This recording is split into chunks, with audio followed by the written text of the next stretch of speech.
Good evening, everybody.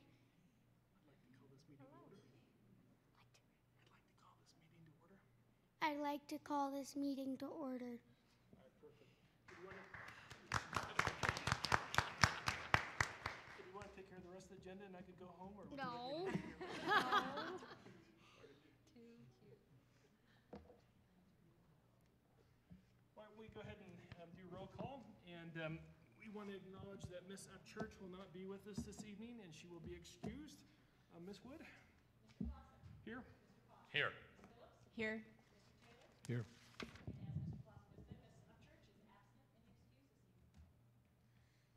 All right. We have the presentation of the colors, and quite frankly, when I saw this agenda, this was probably the aspect that I was looking forward to the most. I love the Cub Scouts and the Boy Scouts, so thank you for being with us this evening.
Okay, I would like to make a motion to amend the agenda and to delete item C1 from the agenda, and the rest of the agenda would be as stated. In C1 is the Board of Education learning opportunity. And that was due to be, Tiffany was planning on leading that. Oh, okay. So I'll it'll be second that. postponed till next month. All right, questions, comments, concerns? Ms. Wood? Aye. Aye. Aye. Aye. All right, excellent, thank you. Now we have a demonstration of learning from Lewis Palmer Middle School. And Nicole Murphy is their instructor. Ms. Murphy? And Ms. Murphy, before we get started, would you introduce each one of the students, please? Of course I will. This is Amelia, Allie, Anson, and Olivia. They're all 7th graders at Lewis Palmer Middle School in the ukulele class. Excellent. And then Mr. O'Connor, always a pleasure to have you here, sir.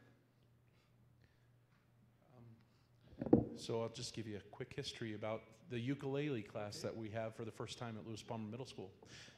Last year, Mrs. Murphy, in her wisdom, decided to offer a ukulele club, and the response was pretty popular. So she threw together a course description. She probably did more than throw it together, but I put great thought into a course description. put together a course description after long, arduous hours and promoted it to the incoming 7th graders. And sure enough, we had enough sign up to run a class. And so here we are. I do need to caution you. They have just begun, only recently got their ukuleles. And so we're still very much a work in progress. She asked that I move us back a little bit, but all the slots were taken. So we're first up, and they're ready. They're going to power through it. So I'll hand it over to Mrs. Murphy. Mr. O'Connor, before you do that, sir, I noticed there's a few extra ukuleles. We would love to hear you perform with your students. I don't know that I'm not formally trained at this point. However, I think the extra ukuleles might have a purpose yet.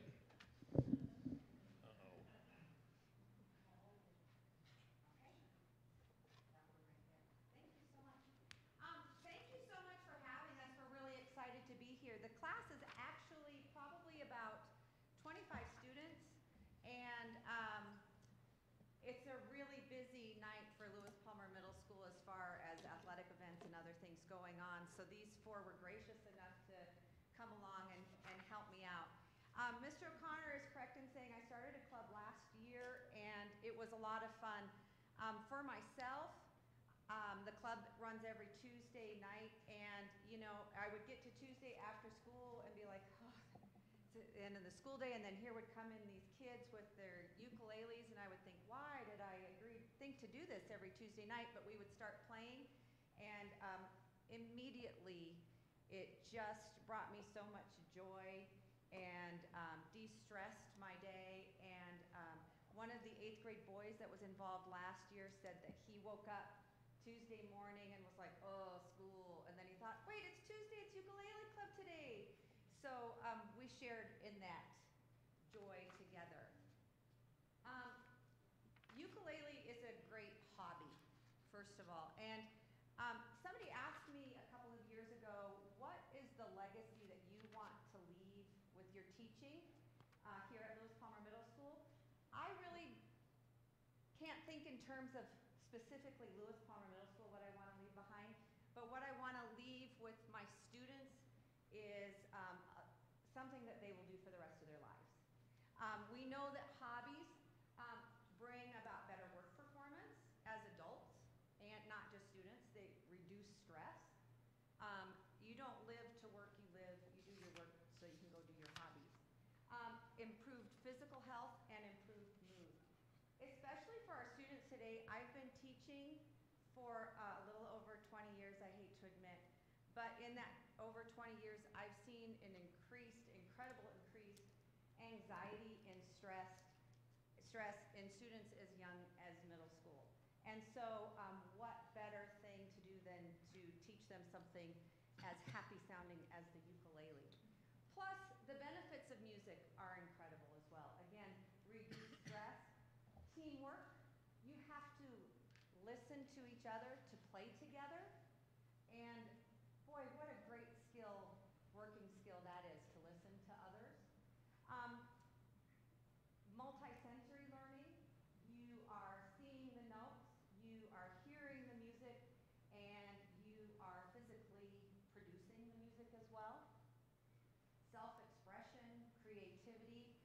One of the first questions that I got, not just the first day, but repeatedly the first week is, are we going to write our own music?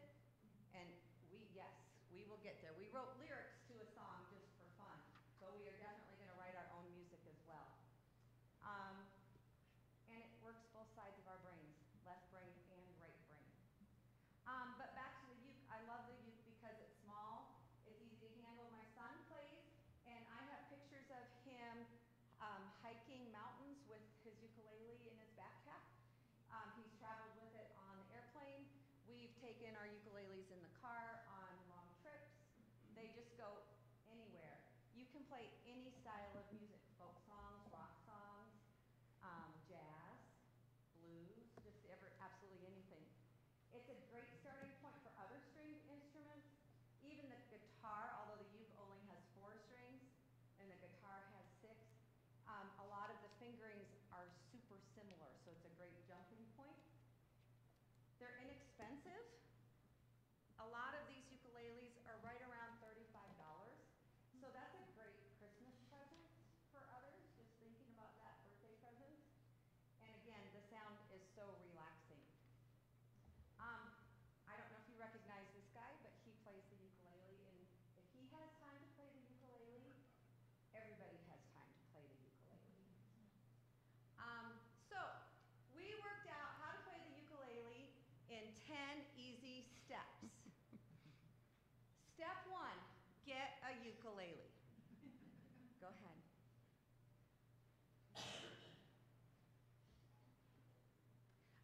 We did start the school year with a very few ukuleles. I have a couple that my family owns, and we were sharing those. A couple of the students had theirs that they brought. We ordered ukuleles, and it was tricky to get them in. It was tricky to do a class without every student holding on to a ukulele, but we got started. You got the blue one. Learn how to tune your ukulele. Listen, I don't have time to go over this with you guys. It took a lot of practice. We spent, the first day that we tuned a ukulele, we spent the whole class period. It really is an ear training exercise.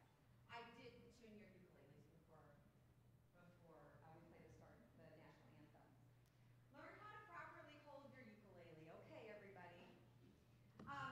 Even if you're a lefty, you're going to hold it just like this. You're going to put the neck of your ukulele in your left fingers. You're going to put your thumb on top. You don't want to palm the back of the neck. It's in your fingertips.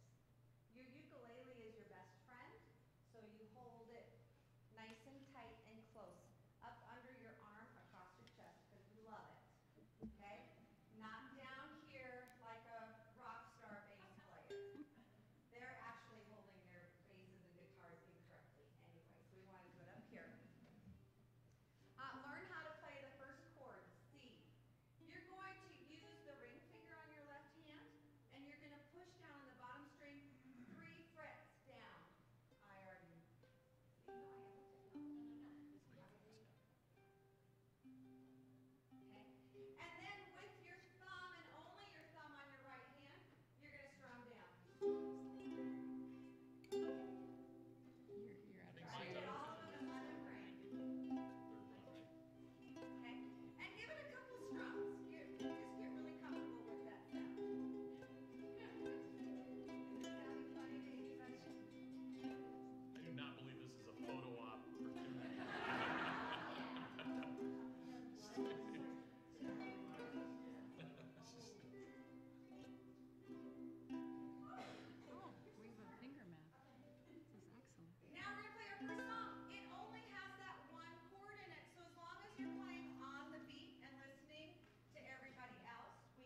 on the top string. Can I pay There one you of go. the kids to stand behind me and I'll just fake it? Of course.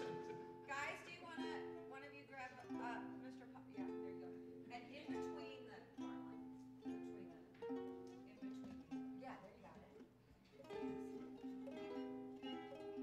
I'll take it. I know, I don't have frets, so Okay. this is great. All right, one more time, everybody, play F. Oh, yeah. Not bad, not bad.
Here you go, my friend. Oh, okay. Outstanding. Here we go. Are we doing the same? You're going to do the same thing. Are you going to do the fingerings and Mr. O'Connor's going to strum? Here we go. And a one and a two. Don't worry about a thing. 'Cause every little thing is gonna be alright. Don't worry about a thing. 'Cause every little thing is gonna be alright. Rise up this morning, smile with the rising sun. Three little birds pitch by my doorstep, singing sweet songs, a melody pure and true. This is my message to you.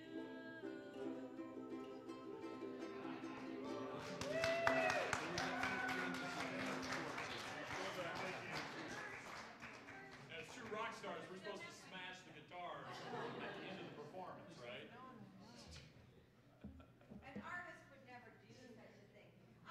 Indulge me though, part of how I got these guys here was that I agreed that we're tired of strumming just down on the beat, and they wanted to learn a new strum pattern along with you. We're going to do the same song, same fingerings. You guys can do it. Come on, you guys. You can do it. Have you given up your So, and I just want to see how quickly they learn it. Maybe compare it to, I don't know how quickly some other people learn it. So, you're going to, instead of strumming all the way down, the first time you're going to hit just the first string, the top string, and then down.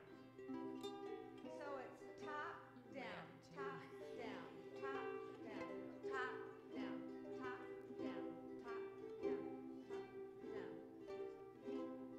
Okay, kind of got it. Let me go forward. Here we go. One. Let's start it again. Top, down, top, down, top. Here we go. Don't worry about a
all downhill now.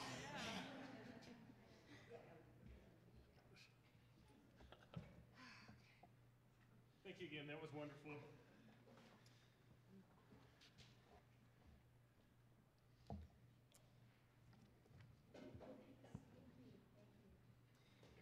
Per board policy BEDH, public participation at school board meetings, there is one time for the public comment, and it is limited to 30 minutes. In an effort to allow all who wish to speak, the amount of time dedicated to each speaker will depend on the number of people who sign up, with the entire public comment period not exceeding 30 minutes. If 10 or less people sign up, each person will have 3 minutes to address the board. The sign-up sheet for public comments will be available at 5 p.m. in the Learning Center meeting room. All speakers will be asked to limit their remarks to the time allotted on the total number of speakers not to exceed 3 minutes per person. If a group of people have a similar concern, the board requests that a spokesman for their group be selected. The board respects the rights of the public to speak on matters concerning the operation of schools. We believe public comments that are critical of district staff, however, often cause unnecessary harm to those employees and to the education of our students. As a result, we prefer that members of the public share any criticism of employees in writing with the superintendent, who is responsible for supervising all staff, then involving the board as necessary. If you choose instead to address a personal issue publicly, please understand the board does not endorse the comments of any speaker and reminds all who speak that they assume the risk of any legal action by district employees in the event the affected employees believe that any comments about them violate legal standards. Lastly, keep in mind we may have K through 12 students in the audience. Please keep all comments appropriate to our audience. Now we have a couple of special recognitions. Hey Jacob, will you come down here, please? What? You come down here? Jacob.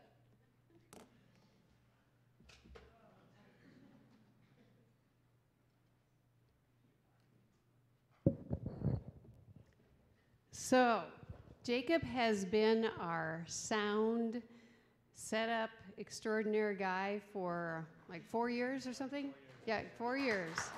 So, he's done an amazing job, and when he's not up there, we always, sometimes we'll call out, and Vicki does a great job on those work session days when we need it, but we almost automatically say, Jacob, where's Jacob? Anyway, we do have someone lined up, ready to take over. Do you want to give us a wave? Hi, Kyle. He's going to be our new sound extraordinaire. But Jacob, we wanted to just recognize you for all of that you have done to support us and help us. So we have a few things for you. One is our challenge coin, which it has some of the things this year that we're focused on, which is on a great path, and our focus is on kids. And so knowing that you may not know that Jacob is planning to be a teacher, so he definitely fits in with the theme of education there. And we also have a certificate of appreciation. And I think Mr. Clausen has a bag of goodies for you as well. Thank you. And I think it's right over here. You got it. Is this it? All right. I think, and the cards. Several individuals brought you some cards too. So. Oh my gosh. Well, we really love you and appreciate you. I appreciated the opportunity, definitely. All right. Yes. So I just wanted to recognize Vicki Wood here, because she has done an even more fantastic job than me for these past 4 years, and I've really enjoyed working with her. And also thank you to the board for the opportunity. I've really enjoyed this. It's a highlight of my month, so thank you so much, guys. I'll miss you all. Thanks, Jacob.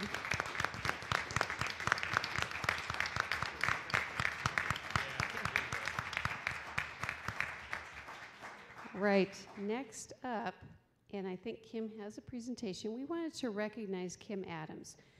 Kim, do you want to come up? And I'm going to let Matt speak a little bit about you. So I've had the privilege of knowing Kim for a little while. She's involved with a program called Just Serve, and it's a wonderful program. And what it does is it allows the public to post service opportunities. Then also the public is allowed to log onto this website and find projects to participate in. It's great for nonprofit organizations to post their opportunities to provide service. And for me, Kim has been instrumental for my oldest son, Brandon, who got his Eagle Scout last year. There was a project posted on Just Serve that I was able to find. Then my son, John, who's working on his Boy Scout Eagle project, also found his Eagle project on Just Serve. So in a few minutes, we'll be able to hear from Kim, and she'll give us a little more specific information. But Kim, we want to thank you all for all that you do. Much like we said about Jacob, we have a challenge coin for you and a certificate. Obviously, that giving back to the community is one of the things we value in our district, and so we want to make sure that we recognize you in that way. All right, thank you, Kim. And she's going to do a little bit of a presentation, so we're going to give her the mic.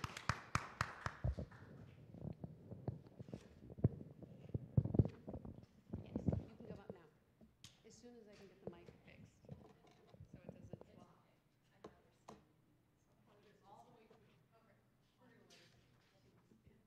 Thank you. I really appreciate that. So I thought that it might be helpful to, first of all, thank you. Thank you for letting me come and tell you about Just Serve. I really love this website and the opportunity that it provides our community, both as nonprofits and as volunteers and as just community members in general. So what I'm going to do is to tell you a little bit about the website. We'll go to the website, and then we'll then discuss how you can use the website as a district, and then we'll talk about the youth promotion that we're running right now. So justserve.org is a platform that's provided by the Church of Jesus Christ of Latter-day Saints as a community service to anybody. And so, and as Mr. Clausen said, it's a platform for nonprofit organizations to make posts and for volunteers to easily identify ways that they can volunteer. And then you can just use the remote URL. Thank you. Okay. Oh, I'm sorry. I then forgot how to get to the. How do I minimize it? Yeah, she wants to be on the website right now. Yeah, sorry. No, it's fine. Thank you. Okay, so this is the website. I just wanted to walk you through this a little bit. I'm going to sit down so you can see a little bit better. When you go to the website, you, if you want to use it, you come up here and you register and sign in. It takes about 2 minutes is all, super quick. None of your sign-in information is shared with other people. This is solely so that the nonprofit organizations that you want to sign up for can contact you directly, and just makes that flow a little bit easier. When you want to search for your nonprofit organization to volunteer for, you put in a zip code here. And so although this is a national website, you can search your immediate area and identify those opportunities. You come down here, and after you add the zip code, and you have the option of multiple mile radiuses that you can volunteer in. We'll go to 10 miles. And you'll see within 10 miles, there's 52 opportunities to volunteer. So some of these might look a little familiar to you. Young Life offers grilled cheese lunches for the high school students here at the Tri-Lakes Y, so you can go and help make those sandwiches.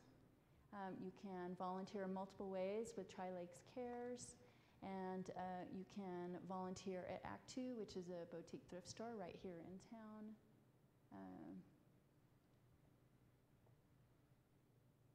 There's a wide variety of opportunities that are available. So Lifting Spirits is an adult daycare center that's looking for volunteers to come in and play games with seniors and to do crafts with them. And they're also here in Monument. You can volunteer at the county parks. You can volunteer at some of the local schools, and we've been trying to contact the local schools and identify ways that we can make posts for them. The Da Vinci has an outdoor learning garden that they have, we've coordinated several projects for them for their learning garden. Anyway, it goes on and on. There's many, many opportunities, and some of them are great for kids, some are more designed for adults, so this truly is a broad scope opportunity for volunteers within the area. And they vary based on whether you want to show up just one time and do a set project, or whether you would like to show up like multiple times and do more of a long-range project. Do you have any questions about the website before we move on? No? Okay. excuse me, I actually have a question. So Yes. if I'm understanding this, the school district itself could try and attract volunteers using this site as a Yes. place for volunteers to sign up. Yes, yeah, and we're actually going to cover that in just a second, so that's great. That's a great segue into.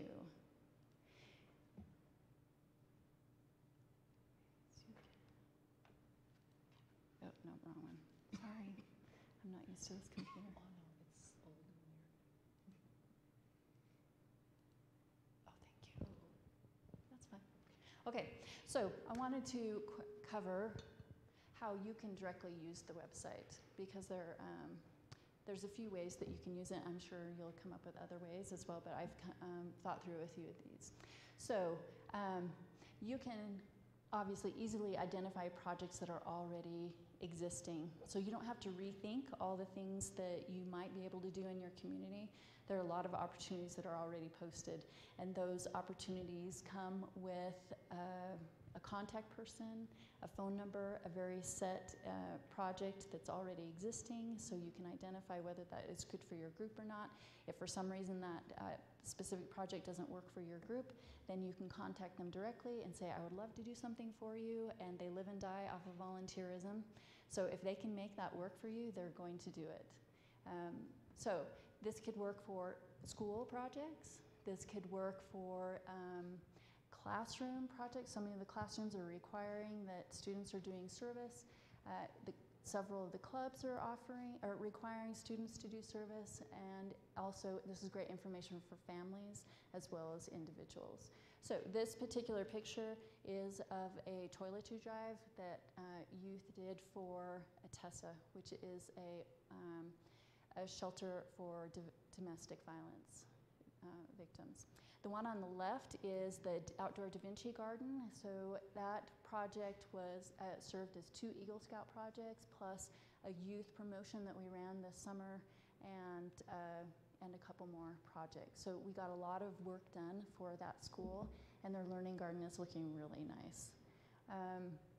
The one on the right is in the winter months, we offer on the website on Monday nights from January to about March. You can go down to the Salvation Army shelter, which houses families as well. So it's a safe environment to interact with homeless people. And so we offer hot chocolate and a snack for them. And we set it out outside the building, and then you just, they announce that you're there, and they come out and you just talk with them and help them feel human. And your family understands, at least this is what my family has drawn from it, is they're human.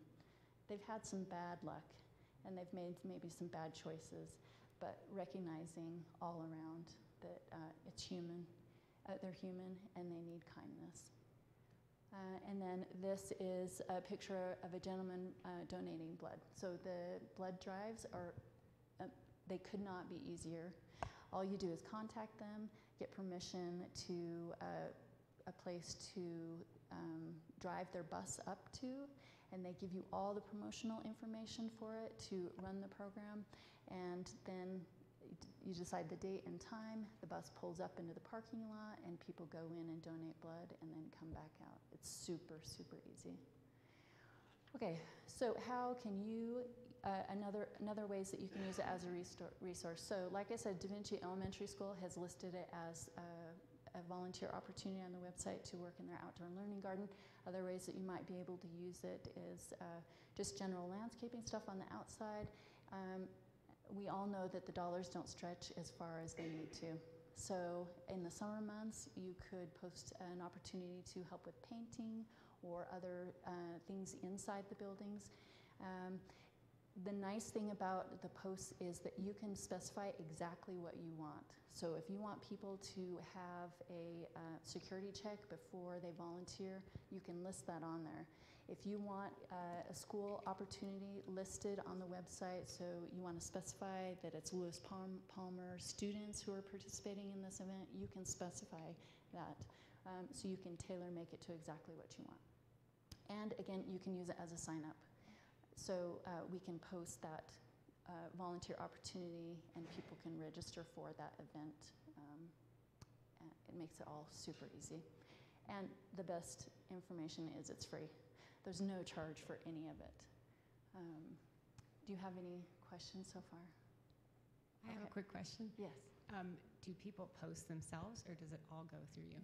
Or through just There are 5 of us here in the Colorado Springs area, so it would go through me or one of the other reps. And then as people become more familiar with the website and understand the parameters and how to operate it, and we can offer training on that, then you can make your own post. But it would be the nonprofit organization only who can make posts. Individuals can't post, say if they need help with landscaping, in their backyard.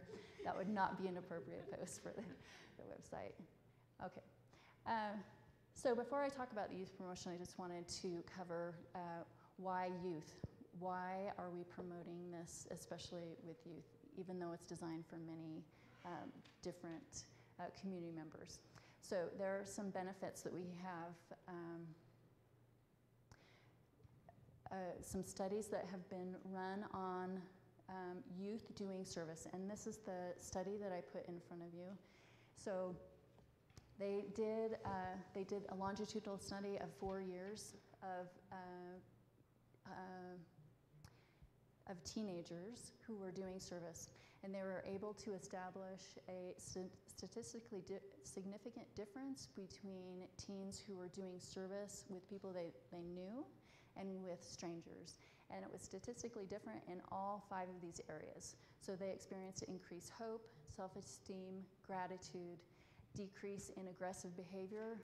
So that would include, with themselves and with others, which has been a huge issue here in Colorado Springs, and with delinquent behavior, so less likely to be involved in drugs and alcohol.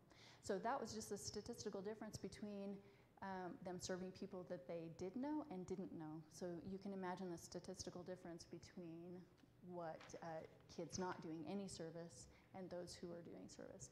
So other items of importance, I think, was, for me, I have a teenager, and the more I can get them involved in other things that provide affirmation and self-esteem from, the better. So if it's not coming from their social media, it's fantastic. It helps them develop social and real-life skills. So they have to call these people to volunteer. And once they get in and volunteer, depending on where they're going, they can, if they volunteer for Habitat for Humanity, they're learning how to build a home. There's no prerequisite for Habitat for Humanity. You just show up and do the work, whatever needs to be done that day. To like computer skills, to just clerical work, all kinds of things are available here on the website, and they can develop those skills. So, youth promotion.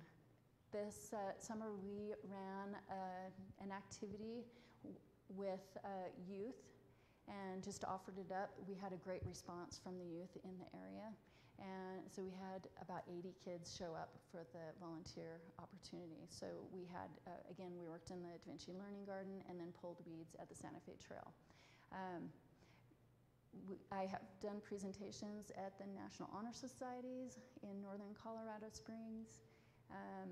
We have a pilot Just Serve Club that started in DCC, which has also gone really well. So at the club fair, we had 60 kids sign up for the activity, and then, or to participate with the club, and then with their first activity, they were turning kids away. And they were able to address over 200 cards for one of the volunteer opportunities, which is Angels of America's Fallen. And Angels of America's Fallen sponsors after-school activities for kids whose parent has died in military service or as a first responder. And then as these kids have birthdays or they advance in their after-school activities, they send out congratulation cards to them. So the high school kids address those cards. So it's real. It's a piece of paper. It's a specific address. They can't see the kids personally, but the more they can see that direct benefit to the people they're serving, the better it is for them. So we're also, the other part of the youth promotion is that kids who sign up on the website, register on the website, and complete 6 hours of service earn a t-shirt. And, you know, they're not charging, we're not charging for the t-shirt. We just want kids to do service. So what might you be able to help with? So I would love, if you think this would be beneficial to your district, I would love an audience with your principals and with your teachers who are requiring service of their students. Ideally, it would be where they were all collected together and I could address them at one time, but I would love to be able to do that. And then any parent groups that you think might benefit from this, I would love to speak to them. And then it would be really nice for to make this as easy as possible for your students and teachers and principals. And so a button or a widget could be placed on the website where they just click on it and then it immediately sends them to the website, which would really help just make it as easy as possible. As we know, the easier it is, the more likely they're going to do something. So again, this is a fantastic resource. It's really well done. And it benefits everyone in the community. So do you have any questions? I had another thought. It might be best directed at Karen or someone else, but you mentioned collaboration with Da Vinci or DCC. If the district were posting, for instance, help with a garden or something, is there a security issue with putting something on that on a website? So, well, actually, I thought I was following your question in the beginning about the security. Like, do they have to do some sort of volunteer background check? Absolutely, they do. Anytime we have people volunteering, they just fill out a form and we send them through a process.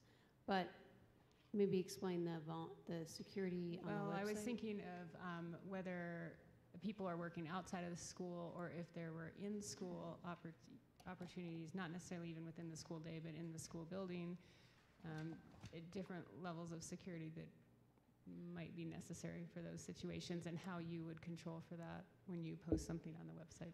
I think we probably would generally, if they're on our property, we would have them go through the same process that we do for all volunteers. Okay. So. Okay. Well, thank you. Questions? Okay. Well, thanks again. I really appreciate being able to talk to you about this, and hopefully you can find this as a useful resource. Thanks, Ms. Adams. Ms. Wongman, I believe you have the next agenda item. I did. Could I ask Mr. Mike Hester to come forward, please, and have a seat?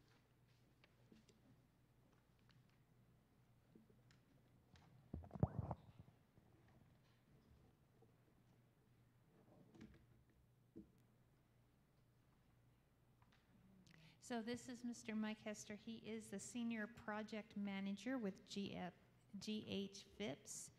GH Phipps has been recommended for the CMGC Construction Manager General Contractor for the Jackson Creek Elementary site. The selection committee was composed of school board members, Operation Advisory Council members, and school district administrators, as well as former teacher and a couple of folks with a background in construction. So it was a lot of competition, and I think the folks, some of which are around this table that spent the day with us, realized that GH Phipps was chosen, I think, primarily because of their track record, their ability to get the job done in our compressed schedule, and the fit between the school district and GH Phipps. So actually, this is the second time Mike has come here to try to be introduced. He came last month, but we had a pretty long agenda. So Mike, do you want to tell him just a little bit, perhaps, about how we're going to build this school in a very short period of time? Am I talking to everybody or just the board? Or? Just the board. Okay, I've talked to a few of you about this already. The key to getting this project done in time is teamwork.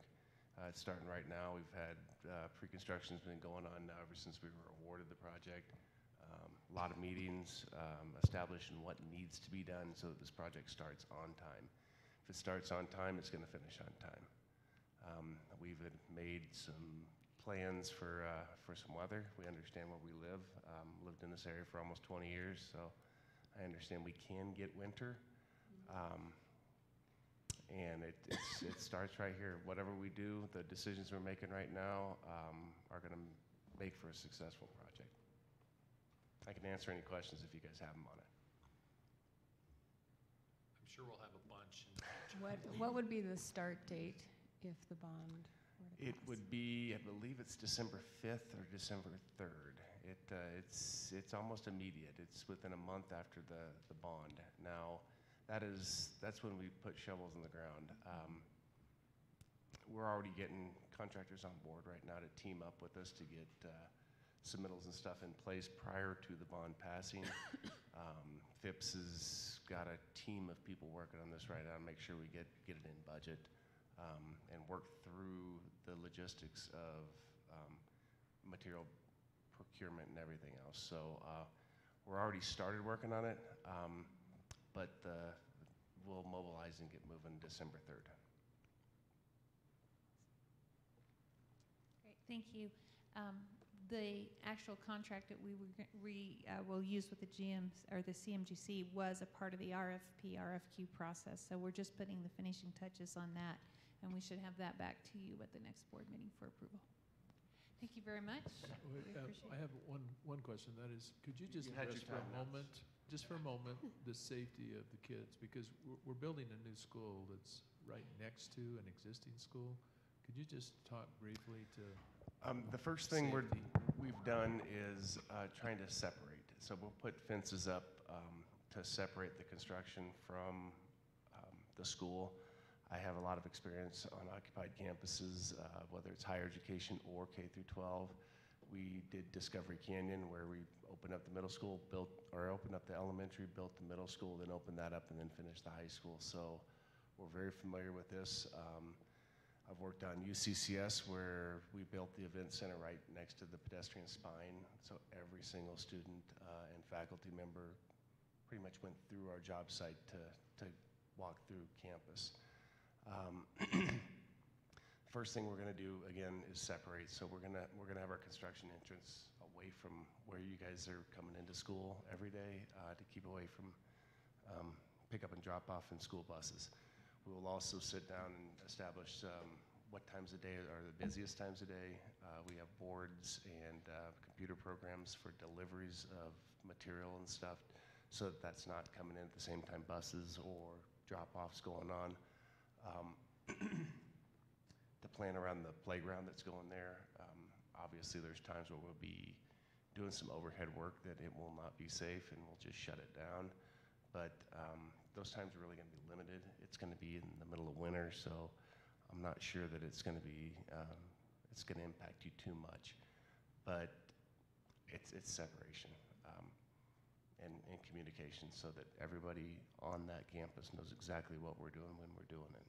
And Mike, you want to just maybe talk too about the background check that any subcontractors or anything have? Yeah, the subcontractors they'll all have background checks, just the same as working on a military base, and we have a zero tolerance policy. Honestly, it's a whole lot worse working on a college campus than it is working on a K through 12. So I don't foresee any problems. 30% of our work is K through 12, so it's not something we're not used to doing every day. And given the time constraint, are you only working during the daylight hours in the winter, or do you use the? No, we will have lights set up. The daylight hours are not long enough for us to get this job done. One of the things we've done to make this schedule achievable is working 6-10s. So to work 6-10s starting in December, we'll have lights out there, and we will be working after dark every night of the week and on Saturdays.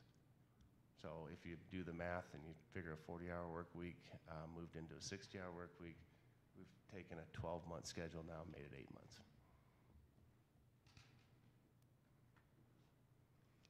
Thank you. All right. Thank you. Thank you so much. Thanks. All right, next agenda item, public comments. Ms. Wood. Thank you. Sorry for reaching, Karen. All right, we have 4 individuals that have signed up, so that will mean 3 minutes per person. We'll start off with Jeff Lewis.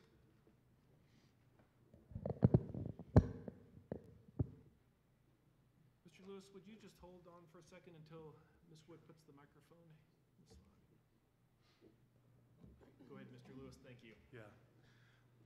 Thank you. My name is Jeff Lewis. I'm a citizen of Palmer Lake. And I just wanted to make the board and our neighbors here in the Tri-Lakes area of the November 6th election in Palmer Lake. We will be voting to allow retail marijuana, if you can believe it, for the 4th time in 5 years. Yeah, that's correct, 4 times in 5 years. The 2 marijuana businesses in town are joining forces to open a dispensary here on the east side of town on 105 next to the fire station. And as a resident of Monument, you may say to yourself, well, this is not our problem. In fact, it will be a lifelong issue for all of us here in the Tri-Lakes area. We will suffer a decline in our quality of life, mostly in our schools and families.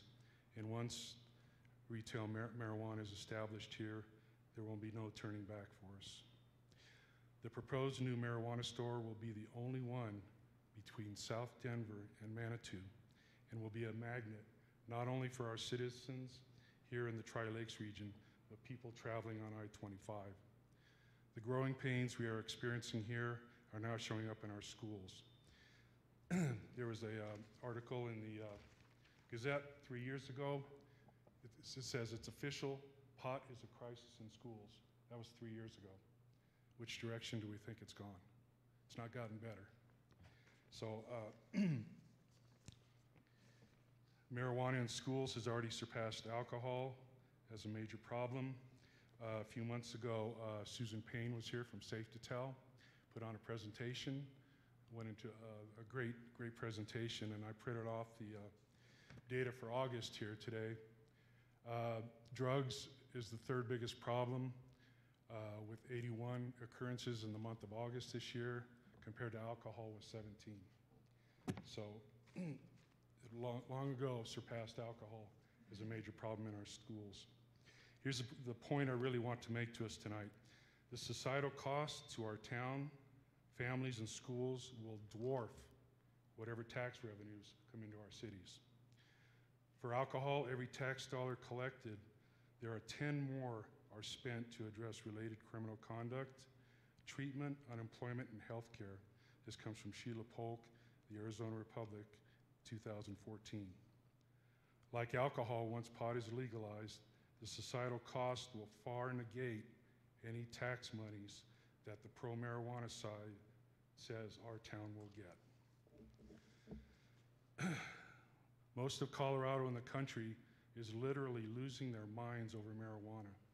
Sir, Wouldn't it be nice to show the rest of Colorado? Sir, that's your time. Oh, I'm sorry. Thank you. James Howell.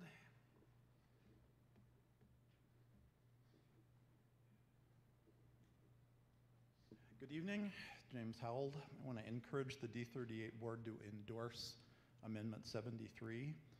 As I'm sure you know, this amendment will increase funding for all schools, including charter schools, by raising income taxes on incomes over $150,000 and by deferring a decrease in residential property taxes that would occur in 2019. So your taxes, like your blood pressure, can be too high or too low. You're going to have big problems either way. It's an indication your blood pressure is too low if you faint whenever you try to stand up out of your lazy boy recliner. It's an indication your taxes are too low if you don't have enough revenue to pay teachers a wage high enough to keep them in the state and in the profession, to keep schools open 5 days a week, and to adequately maintain the buildings and other assets that taxpayers have paid for over the years. Almost half the school districts in the state have gone to 4-day weeks, and that tells me that taxes in Colorado are too low. Please consider what a pain in the keister it is to working families to have to deal with a school week that doesn't align with their work week. That's basically a tax on families that have to pay for a day of daycare a week for each of their students. I believe Amendment 73 is the best possibility to generate enough revenue to increase teacher pay by a meaningful amount. If you're hoping the legislature will take steps to address this issue, please consider they have not been able to fix this issue in decades. Citizens have the ability to collect signatures and put issues on the ballot themselves, specifically to address situations where the legislature can't or won't address a problem. You have an opportunity here to do something meaningful on funding education, and I hope you take it. Thanks. Valerie Housley.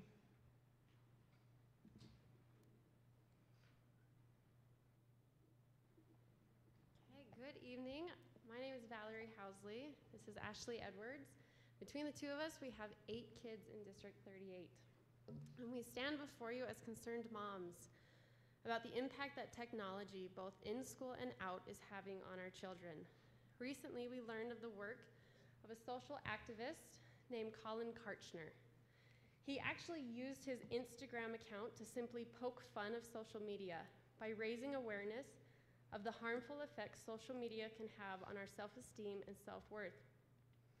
His account and following actually exploded, and his movement of #SaveTheKids has gained national attention that he now travels the country to speak to students, parents, and educators on the connection between social media and screen addiction and the epidemic rise in teen anxiety, depression, and suicide. He's an advocate for our teens. His message is empowering and relevant. His platform is that social media and smartphones can be used for so much good, but sadly, they are tearing at the fabric of our society and our homes. He invites his audience to focus on living in real life and stop worrying about social media perfection, and that it's okay to show the world that you're not okay. So as our middle and high schools are inundated with personal devices, with its sometimes untethered access to apps and social media, I feel his message of inspiring healthy mental habits would further the district's wellness mission, specifically in line with the district's Path to Empathy program. So I reached out to Colin and his team a week or so ago about possibly coming to Colorado to do assemblies and a parent information night, where he speaks along with other experts on internet safety, law enforcement, psychologists, etc. Unbeknownst to me, I learned that several moms in District 20 had already worked with their superintendent to start the process of getting Colin here. So I feel like with the large focus on technology and innovation in our district, the talk of BYOD, that having these assemblies in our schools, specifically the middle and the high schools, and a parent night could be powerful for our whole community. So what we need from the district, and more specifically the middle school principal and the high school principals, is to support and to say yes to hosting Colin and his team. He's currently scheduling out into February of 2019, and we can look at scheduling him in connection to when he comes with District 20, and we believe that this would make a really big impact on our community. These tech and mental health issues are growing, and we think being brave enough to put a perspective like this out there and make parents and students more aware about new research that is coming out could help so many people and possibly even save lives. So we will be sending an email out to the board and to the superintendent and to the principals tomorrow to follow up. Thank you.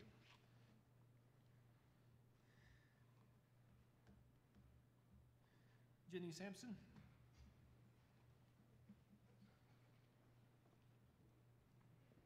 Hi. So I know how much time and energy goes into what you guys do behind the scenes before you get here tonight, and I want to really thank you for the work and dedication that you've done.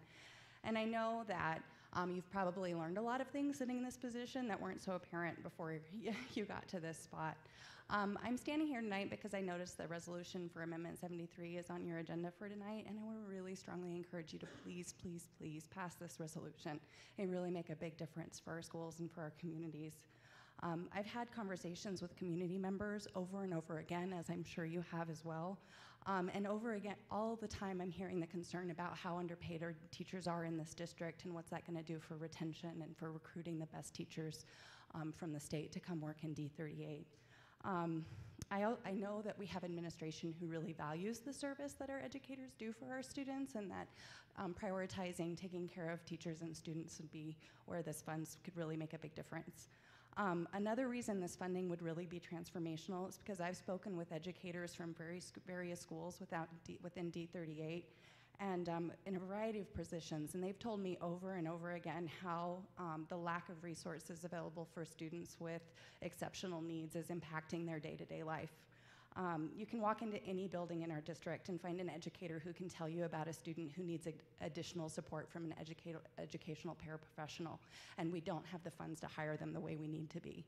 This is one of those direct impacts that that lack of funding isn't fair to the kids and to the teachers who are trying to take care of the kids without the right resources. The rising housing costs in our district are directly due to the fact that we have good schools, and so people want to move here. As our current residents have enjoyed greater and greater wealth through those rising housing incomes, our educators have had to move further and further from D38. They're getting priced out of living here. The time they spend commuting is time they spend distanced from our community. It's time they spend having a lower quality of life, and it's time that otherwise disconnects them from our kids and our schools. So being able to help them stay here would make a big difference for them. I know there might be members of our community who might initially balk at this initiative because of the additional tax increase it would impose for them, but protecting our funding for our public schools is an important inoculation for protecting their home values, because our home values are directly tied to great schools. And so by adequately funding our schools, we protect those home values. And these are the families and communities that are likely to go out to find additional tutoring or pay for education in another way, shape, or form. So this tax increase would be less than those additional costs of additional supplemental education and loss of home value.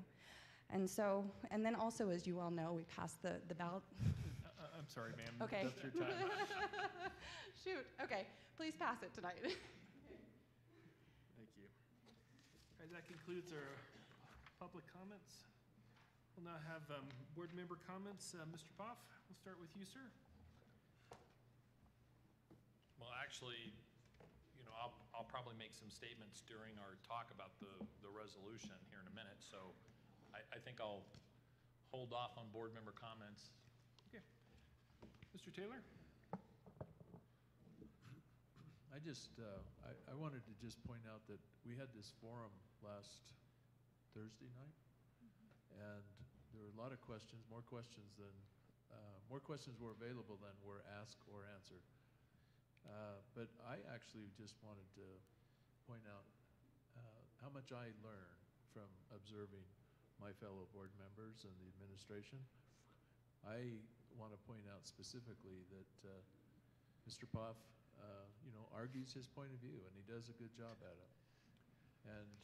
And yet, when the board makes a decision, he supports that decision.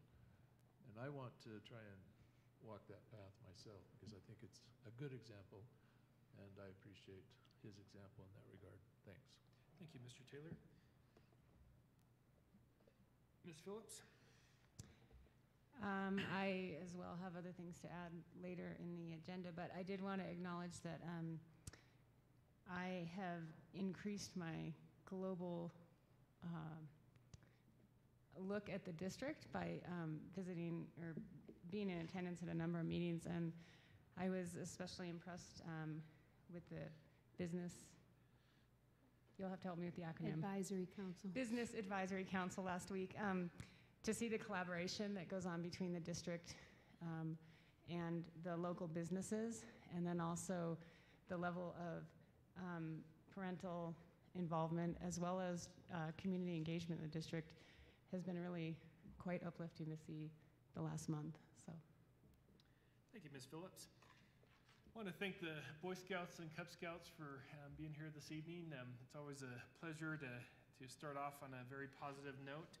I also want to thank Lewis Palmer Middle School for their ukulele performance. I have to say it's been many, many years since I've done that. I also want to thank all those that participated, namely my fellow board members and administration, in the forum that we had on Thursday night. We're going to have another one coming up, and refresh my recollection when that is.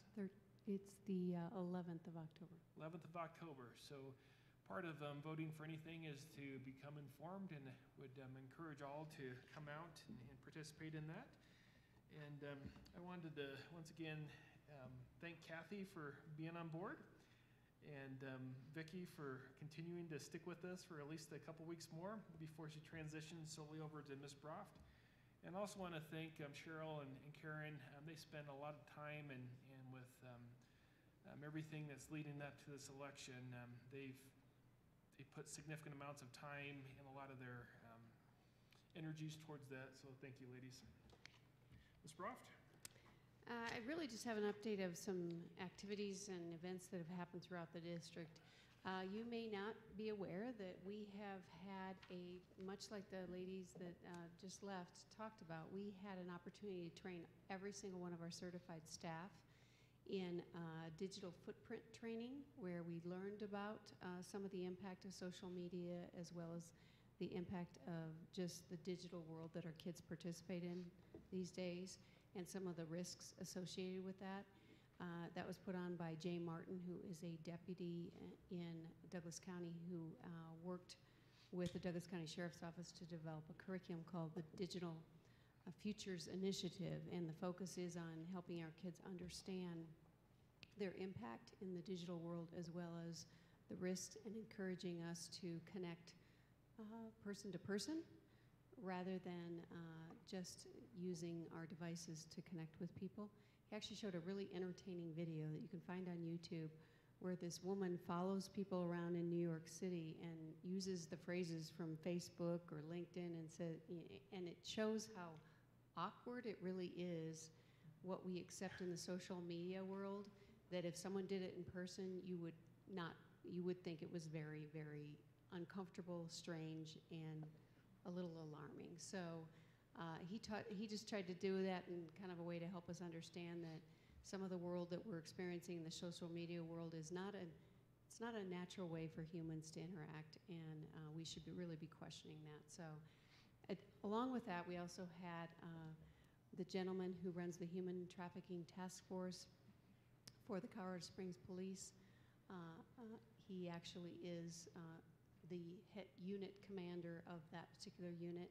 And we talked a little bit about, he talked about the issue of human trafficking, and it is a significant issue. I'm sure that Mark can speak to that.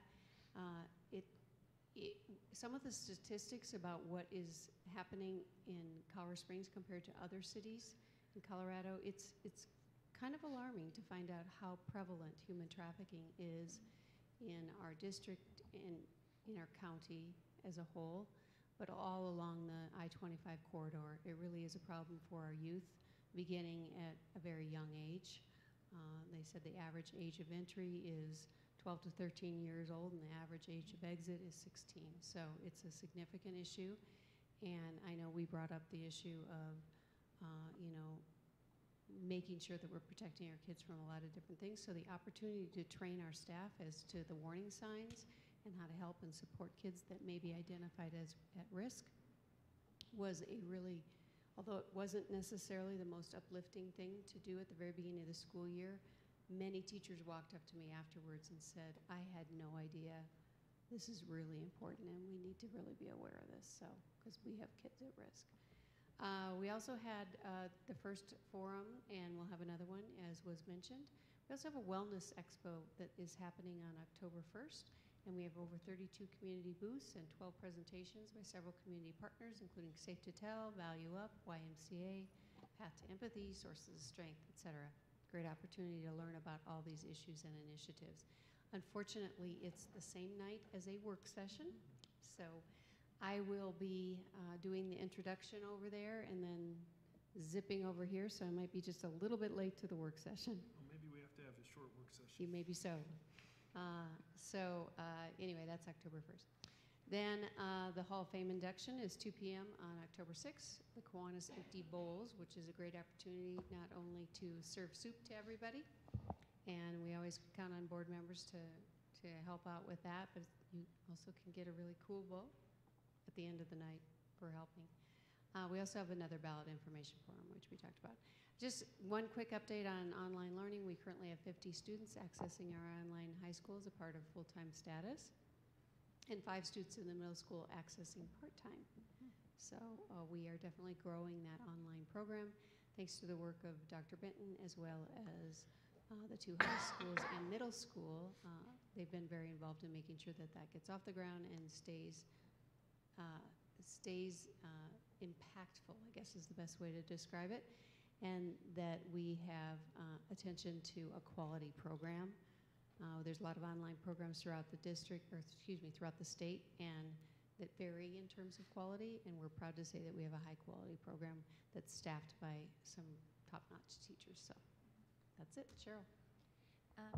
Special thank you to our DAC community for hosting the event this past Thursday. Corey Tanner, Deb Goff, Susan Hunter-Smith, and crew, as well as to Vicki Wood and to Julie Steffen for getting it all set up for us. We're lean, and we have these events, as Karen just mentioned, often, and literally someone will just take it on and run with it, and we couldn't do it without those folks that help us out. And I know I speak for the entire administrative staff here in Big Red as I say that. Would like to report that the opening has gone very smoothly. We have a number of ways of monitoring how we're doing on the operations side of the house, monitoring tickets and work orders and how fast we flow those through, how bus stop timelines work, how fast we're getting into the schools, are we in and out on time.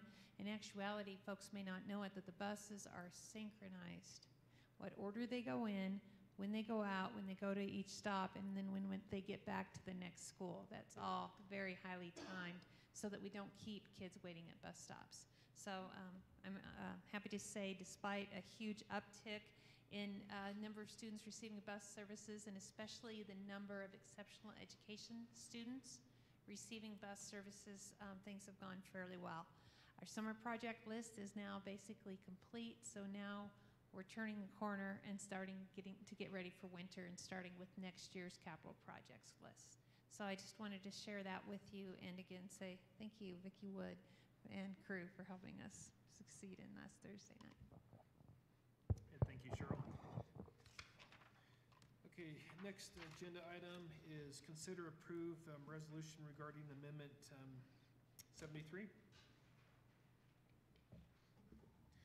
And correct me if I'm wrong, Vicki, this is what Ms. Upchurch prepared, and you took some editorial discretion? Mostly just formatted it into a typical resolution layout. Perfect. From the words she had suggested in the draft. Okay.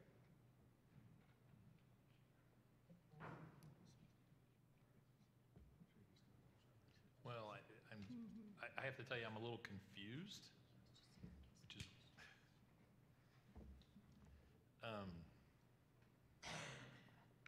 I mean, I've read through the resolution, and I obviously have no issues with the resolution, but the resolution is not in support of Amendment 73.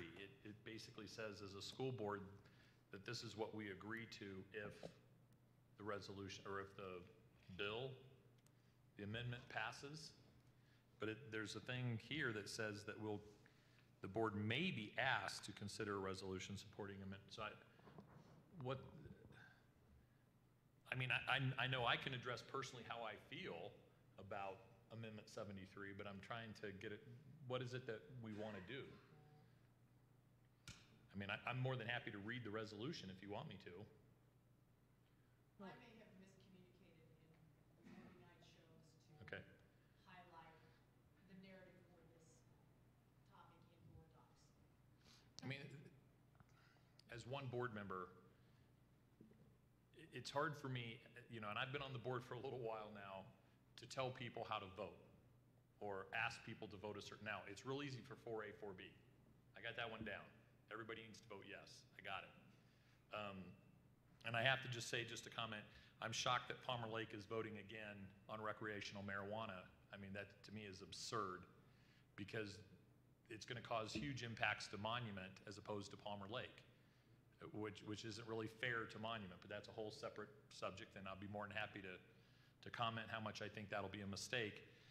It's hard for me as one citizen on a school board to say, to vote yes, you know, on 73, to support an amendment, because I'm not, this is hard to say, I mean, hard to explain. I mean, from my standpoint, here's kind of where I feel, just to throw it out there, because I've always said, one thing you always know about me is I'm going to tell you how I feel. I think Colorado has absolutely failed our kids, completely, 100%.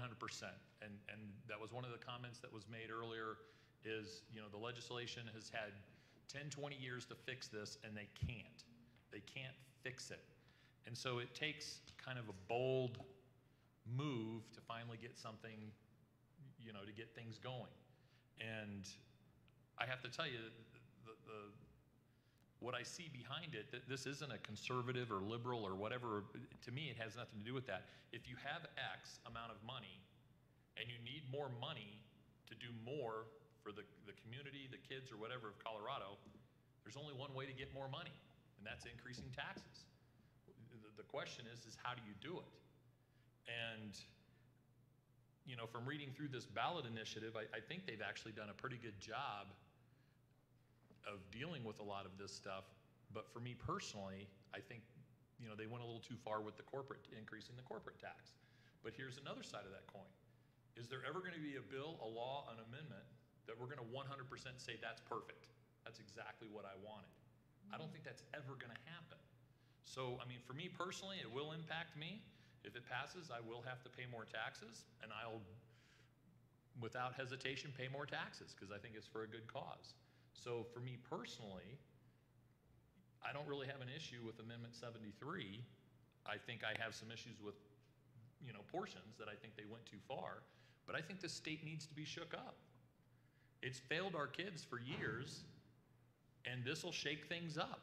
You know, maybe the corporate tax will be a little too high, and maybe in the next year or two they can fix it, you know, and fine tune it or whatever to get it tuned.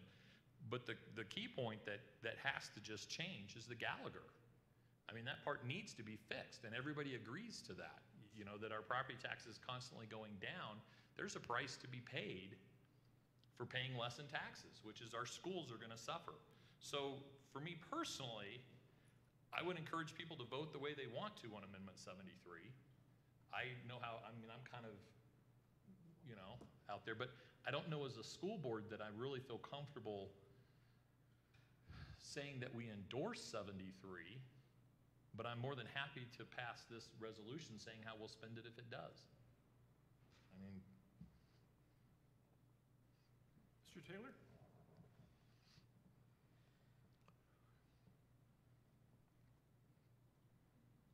So there's fors and against. One of the reasons that you might vote against it is the measure does not allow the state legislature to adjust the income tax thresholds to account for inflation. Well, I get that, but as Mark points out, how long's it been since the state legislature has addressed this issue? And from all the evidence that I've seen, this is a 10-year plus problem that where schools, not just in our district, but across the state, have been underfunded. I am not certain that it's going to cost me any money. When I look at the information that came out about the 73, as I understand it, my property taxes will actually go down with no income tax change because I don't make a lot of money. Now, if I made over $200,000 a year, then it would cost me some increase in income tax, but my property tax decrease actually offsets it. So it seems to me, as I look at the math that's been provided for this, there's a property tax decrease. So Amendment 73 is essentially transferring school funding from property tax payers to state income tax payers.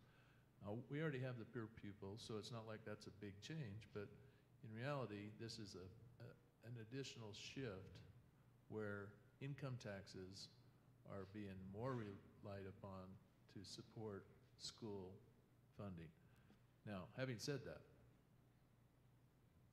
I think the real issue is school funding and the lack of school funding. And I see no evidence in our district or any others that I've looked at their books that anyone has excess funding. And I think it's just wrong for our society, for our children, for our community to underfund such an important part of public education. So as an advocate, as a member of this board, and as a single board member, I will advocate for public education and support Amendment 73 even further than what our current resolution calls for. I would be supportive, not just if it passes, this is what we'll do. I would go as far to say that we should support Amendment 73.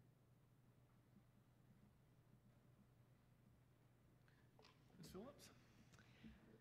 As I understood it at the end of the last work session, the whole purpose in developing the resolution and the impetus for that was the CASB 7-step process. And I think it was a general feeling that if you put out a resolution from the board, from all of us, that we approve Amendment 73, or that it could, for lack of a better term, jeopardize the bond or MLO.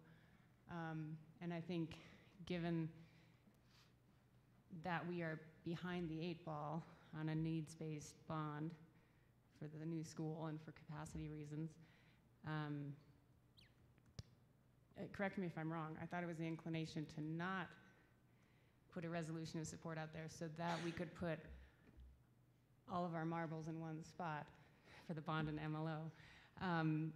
Because as I read down these steps, after you adopt a board resolution in support of Amendment 73, then you authorize distribution of a factual summary. And I may not know how all this works, but are we obligated to do all these steps if we pass a resolution? So, okay, in that case, I think that what we were trying to do was just go through the steps. I think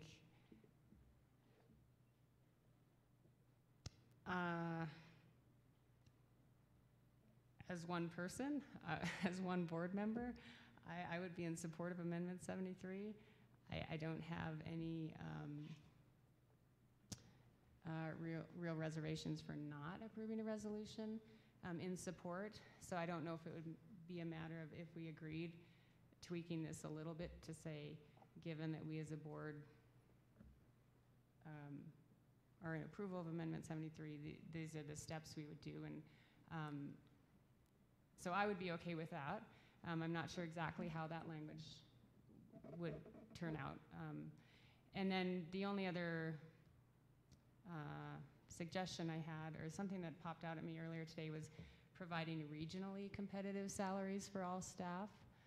And I guess I would need more information from Cheryl, and maybe at a later time, it doesn't necessarily have to be tonight, about why wouldn't we go for nationally competitive salaries if we are that good of a district and if we are wanting to hire and retain educators that are that good for our kids.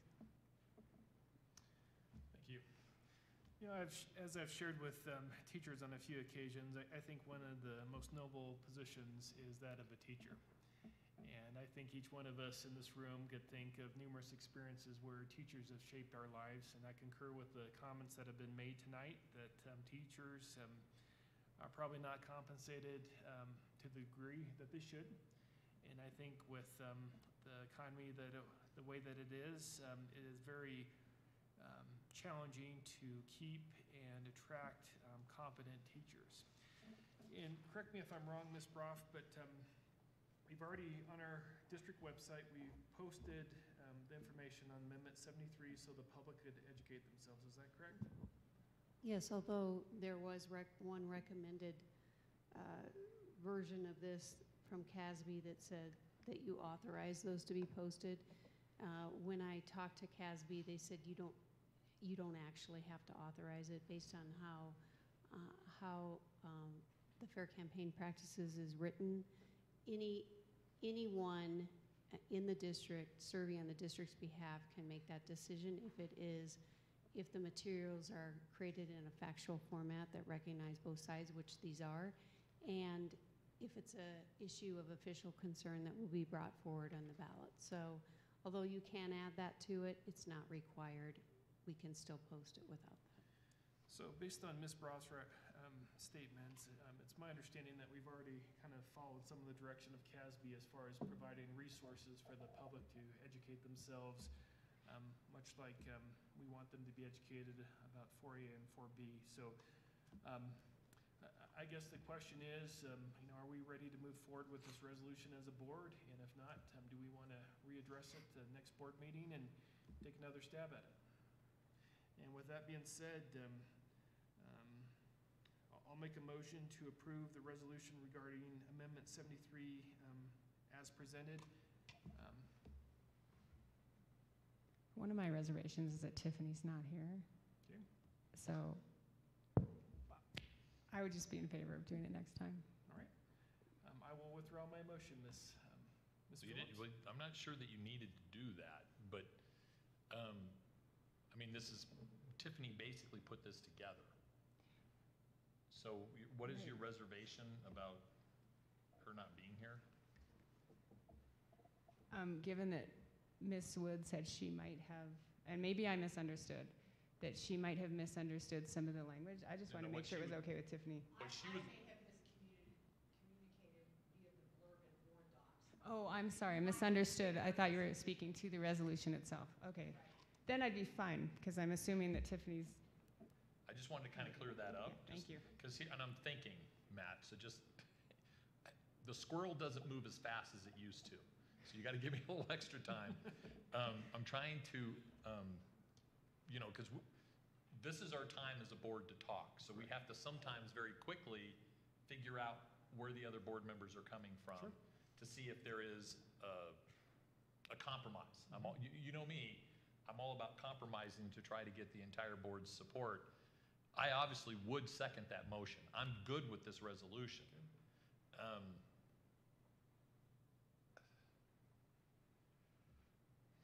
just trying to figure out, Chris,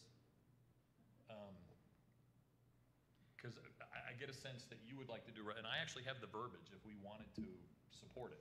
I've got the verbiage that we could throw in real quick to do that, but I'm not sure that you have. I have to be honest with you, I'm like this. My personal views on voting for something or not voting for something is a little bit different than as a board member. Do I want to as a board? And Teresa, you bring up some great points about if we do kind of jump on and say, yeah, we're all in support of 73, because I have to be honest with you, $9 million for our kids, I'm just thinking, and our teachers, and this resolution is about how we will spend this money, if we were to get it, and I think we would put it in some great places, so I think the resolution's awesome. The question is, do we as a board, like you said, putting all our marbles in eggs in one basket, because, and I've said this very clearly in public, if you're going to pick one to support, make it 4B. Just, if you're like, I'm only going to pick one, pick 4B. That's the one that is a must-have for us. So do we as a board kind of want to, so I'm inclined, to be honest with you, Chris, and I'm very interested in what you have to say, I'm inclined to second his motion and put this out there. But I'm more than happy to listen to.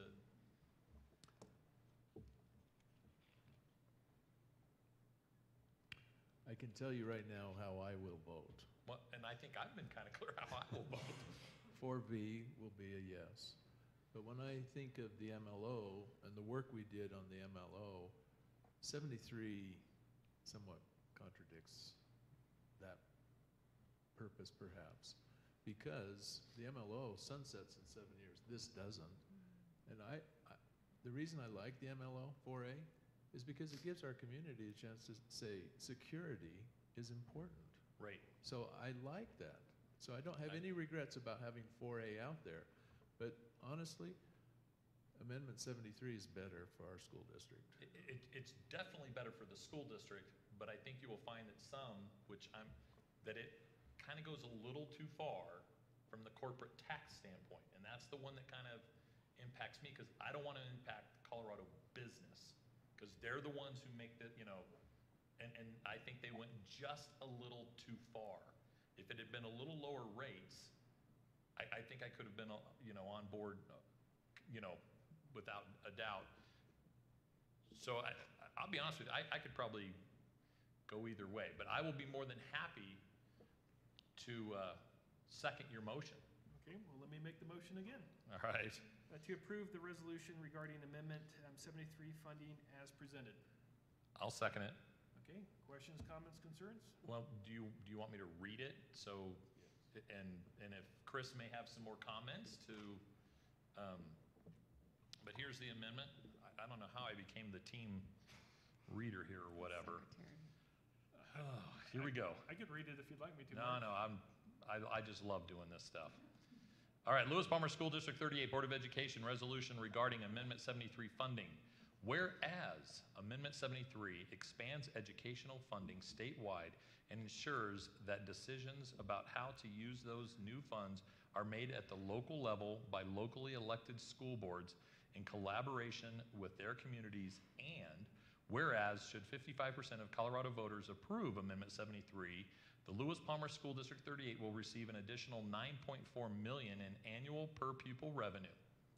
Now, therefore, be it resolved that if Amendment 73 passes, the Lewis Palmer School District 38 Board of Education commits to engaging with the community in a deliberative and collaborative process to determine the best way to focus on priorities, providing regionally competitive salaries for all staff, providing students with a more enriched learning environment through smaller class sizes and increased teacher planning times, addressing deferred maintenance and deficiencies at facilities throughout the district, acknowledging that priorities may evolve as community engagement is an ongoing process, and revenue from Amendment 73 is annual funding.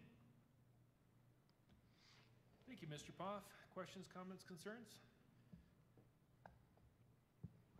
So I didn't hear anything in there about safety and security. And that's because we already have a MLO 4A, and I don't know that all three are going to pass. So there's a dilemma here, and the only dilemma in my mind is I think I hear that we support it. The question is are we going to say we support it, or are we just going to say if it passes, then we will do this?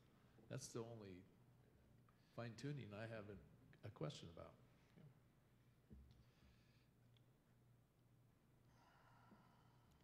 Any other questions, comments, concerns? Okay, Ms. Wood? Mr. Clausen? Aye. Mr. Poff? Aye. Ms. Phillips? Aye. Mr. Taylor? Aye. All right.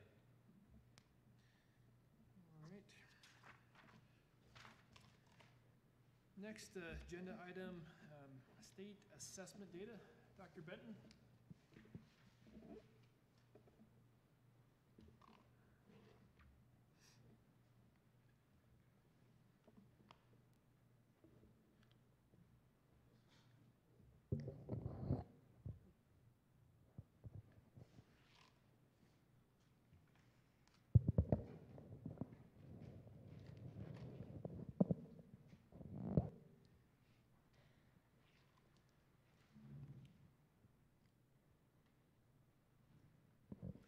Hello. Hi. Just want to make sure I don't drop the microphone.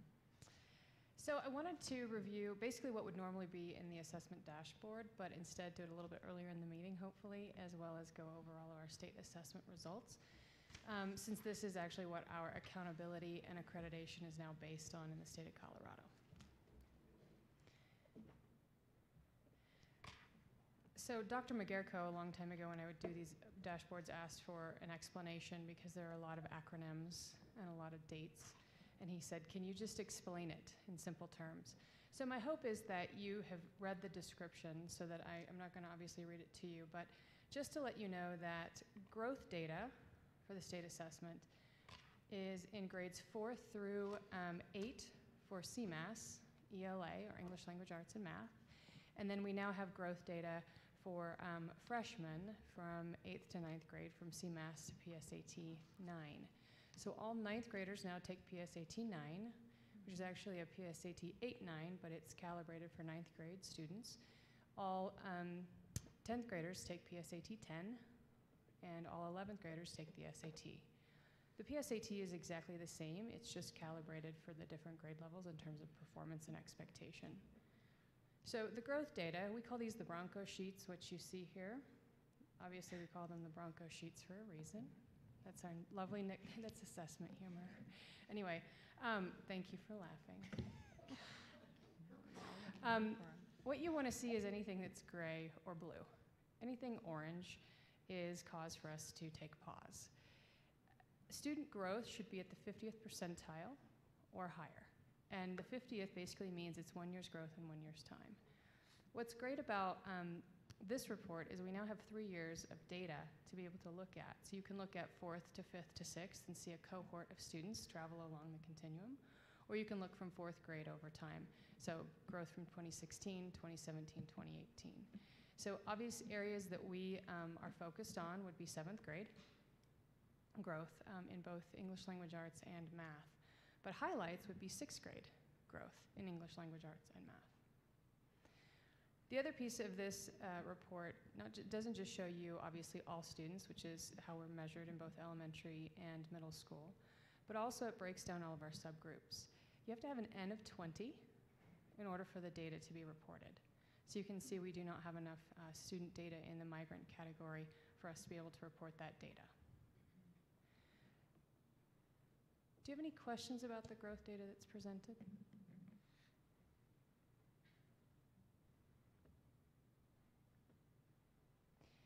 So what we do with this data is we take a look at the assessment data for CMAS, and then we also look at our data with NWA or MAP, Measures of Academic Progress. And we double check to make sure that what we're seeing in CMAS is what we're also seeing in NWA. I did do in the assessment dashboard from last spring, an overview of all NWA given for grades 1 through 8 in our school district. And we aren't seeing this massive dip in 7th grade that we see on CMAS. So what that means is that we work with Monument Academy and Lewis Palmer Middle School to determine who took the test, is this an accurate reflection, and what else do we need to do to dig further. So we will continue to look at our MAP data from the fall, and then we will also monitor other assessments, including common assessments within the schools.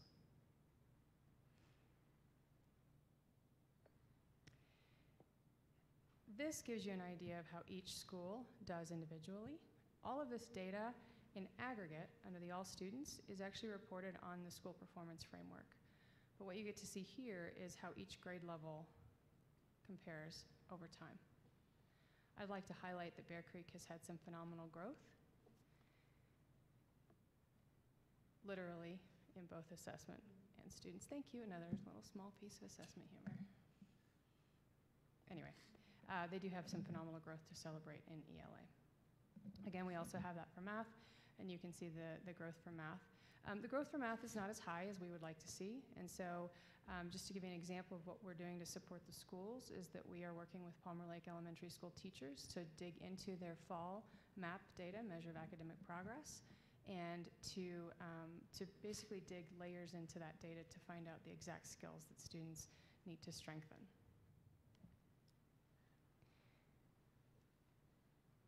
We also have the growth data from Monument Academy for ELA and Math.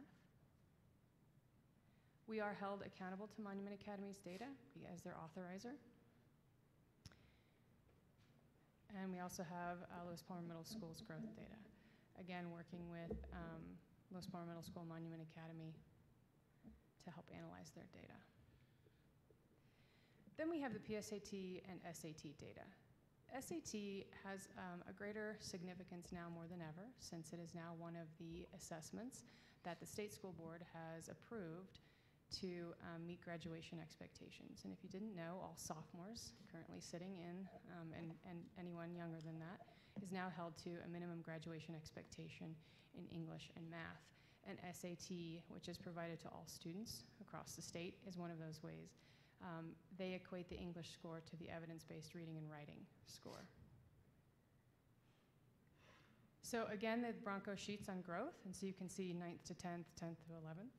And this is our first year to be able to document 11th grade growth, because this is the first year we've had back-to-back years of the PSAT and SAT. There's phenomenal growth happening across the district in English language arts for our students. So you can see all that pretty blue. There are a few areas of concern, and you can see they're just right under that 50. So on that slide, Yes, sir. I was a little confused. There's under math, for example, it has district, or I mean, it says school, district, and then state. What's the school? Which school is this? That confuses me. So my apologies, we screenshot this out. If you turn to the next page, it shows you Lewis Palmer High School's ELA as well as Palmer Ridge. So the school you were viewing was Palmer Ridge. Oh. You're welcome. Sorry about that. We snip each piece of this to consolidate it. It's not an easy format for us to, so my apologies. Nice catch on that error there. Leave it to the CPA. Yeah, he's like, those numbers make perfect sense, except for. So what you can see, though, is great growth in both ELA and math. And I would highlight that math growth is not easy from PSAT to SAT. So the scales increase in terms of expectations. And so a scale score, so the PSAT 8.9 is out of 1440, and the SAT is out of 1800. So a student from one year to the next is guaranteed to, quote, get a 1440 if that's what they get each year. So it actually ratchets up in difficulty. So that growth is phenomenal. Again, it is compared across the state, but it does show you the work that's going into our math education. And again, same with our English. And then this just breaks the scores down further. So you can see exactly how, what the distribution was for the actual scale scores for each. Again, that PSAT 8.9 is out of 1440, which makes each half out of 720. And then I like the graphs because it shows a nice distribution. What we want to see are more students basically from that 50th percentile up.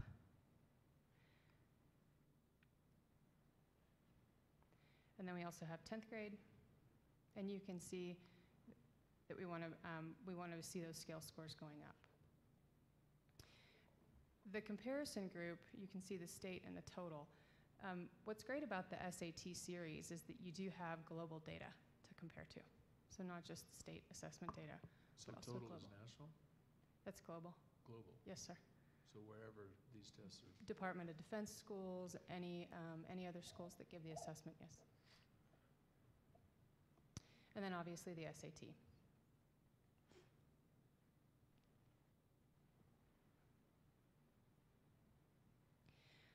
The last portion of this is how all of the data comes together. And there were preliminary district performance framework and school performance frameworks released. And I did give you the web link to CDE's accountability office if you'd like additional information. And I'm more than happy to go through exactly how all of these pieces are calculated if you have any questions. Not every single component of this is the same N, meaning that there are different groups of students that make up each of these components. And each one is weighted differently based on what's viewed as important from the state school board. When you aggregate all of the performance, you can see last year's performance rating to this year's performance rating and the total number of points that were earned. There was a gap in accountability because we changed assessments, and so it took a few years for that to catch up, which is why you're seeing the data from 2017 to 2018. These are comparable data points. You can also see the change in that point total over time. So Dr. Benton, is that a type of improvement plan participation for Monument Academy? No, it's not a typo, and I've actually been working with Monument Academy. They are going to, they have submitted a draft proposal for what they call request to reconsider for insufficient data. Their data did come out in terms of overall performance as improvement plan, which is below the state's expectation of performance. Their total was at 49.2, and you need to think of 53.4 to be able to get to performance. They had about between 19 and 24% of their students actually take the assessment. Okay. And so as we know that the data at below the 85th percent of performance, so actually who takes the assessment, you can submit a request for insufficient data if you can demonstrate that your data is not representative of your population. Thank you. You're welcome. But all of our schools had low participation. Actually, no, Bear Creek did not. Are they the only ones? Yes. And the requirement for participation, that's the federal accountability requirement of 95% participation. The state then allows a state accountability for participation, which allows parents to excuse, and that designation is under low participation. And then the principals have to put within their unified improvement plan a plan of how they're going to try and increase participation. That's the agreement between federal accountability and state accountability. So by state law, a school cannot encourage parents to not participate. Correct. You cannot encourage or discourage. Either way. You have to remain neutral. Okay. Does their scores affect the district for the distinction? Yes. Their scores are grouped into ours.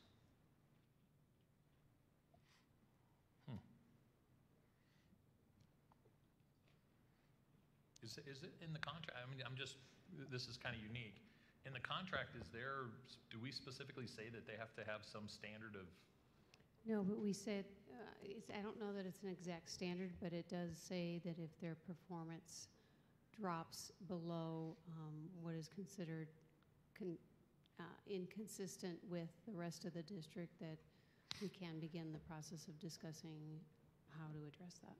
But to be clear, if I understood Dr. Benton correctly, this isn't necessarily a reflection on that student body. It's a reflection on 19 to 26% participation rate, I believe. So it is a representation of the students who took the assessment, both Right. achievement and growth.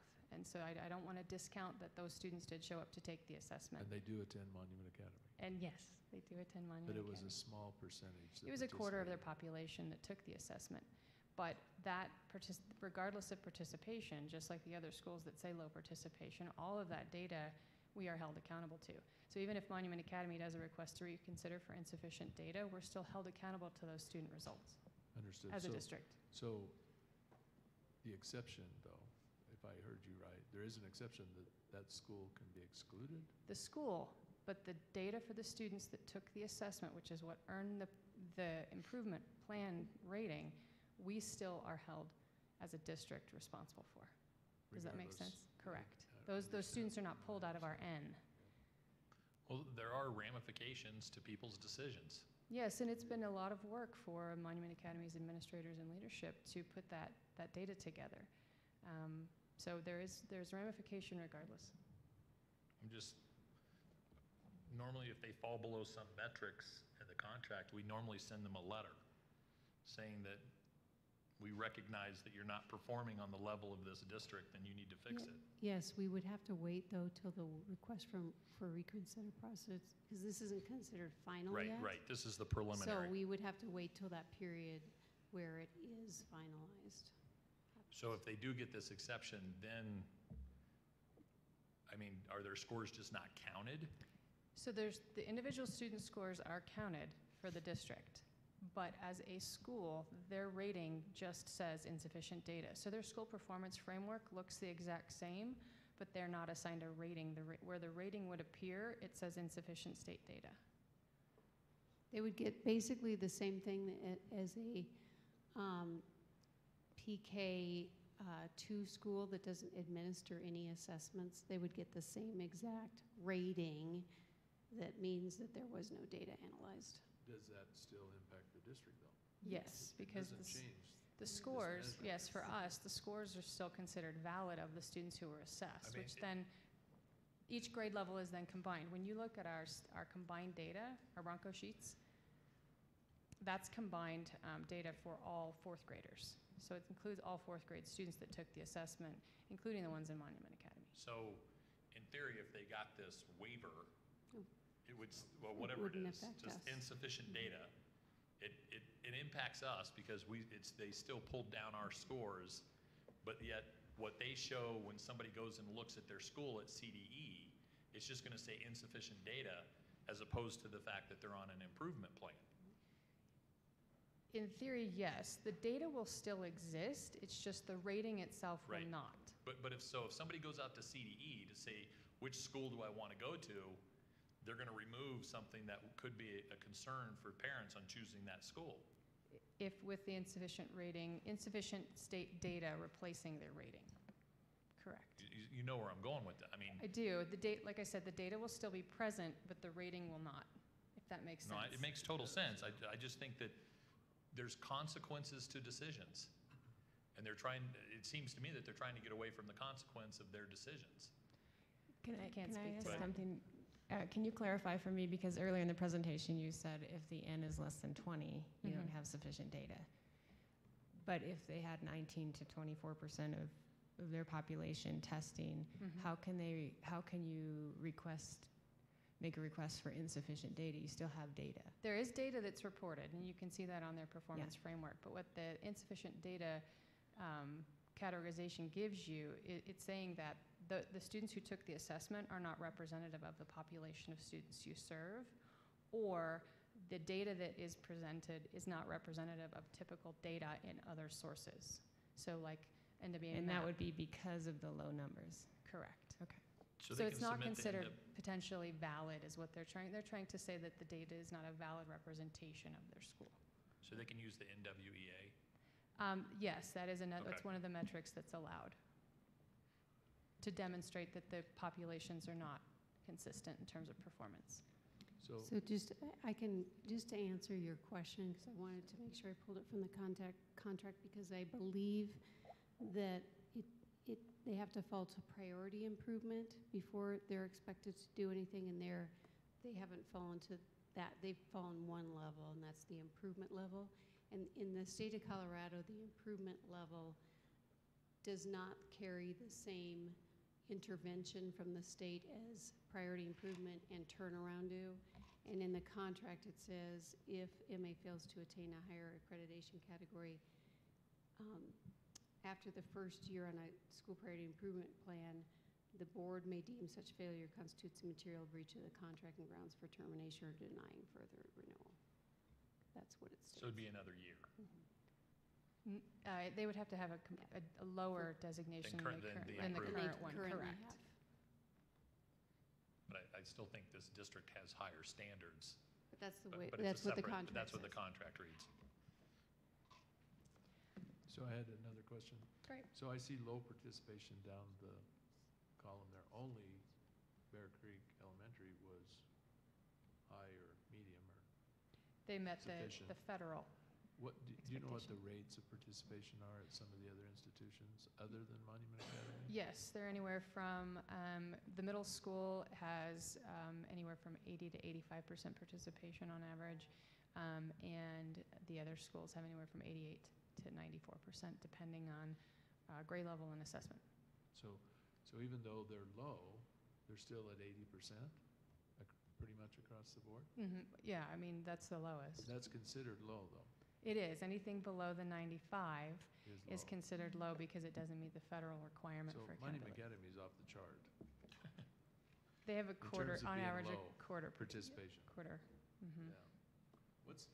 Could you help me understand Mark's question about NWEA? Is that what It's a separate test that actually a lot of people really like and wish that we could use that instead of the state assessment test. But you seem to imply that they use it, Monument Academy? We all use it. Yes, we use MA it as uses well. it. Well, how does it compare, or do we have that data available? We do, and that's in their draft request to reconsider in terms of looking at aggregate performance over time. Same issue?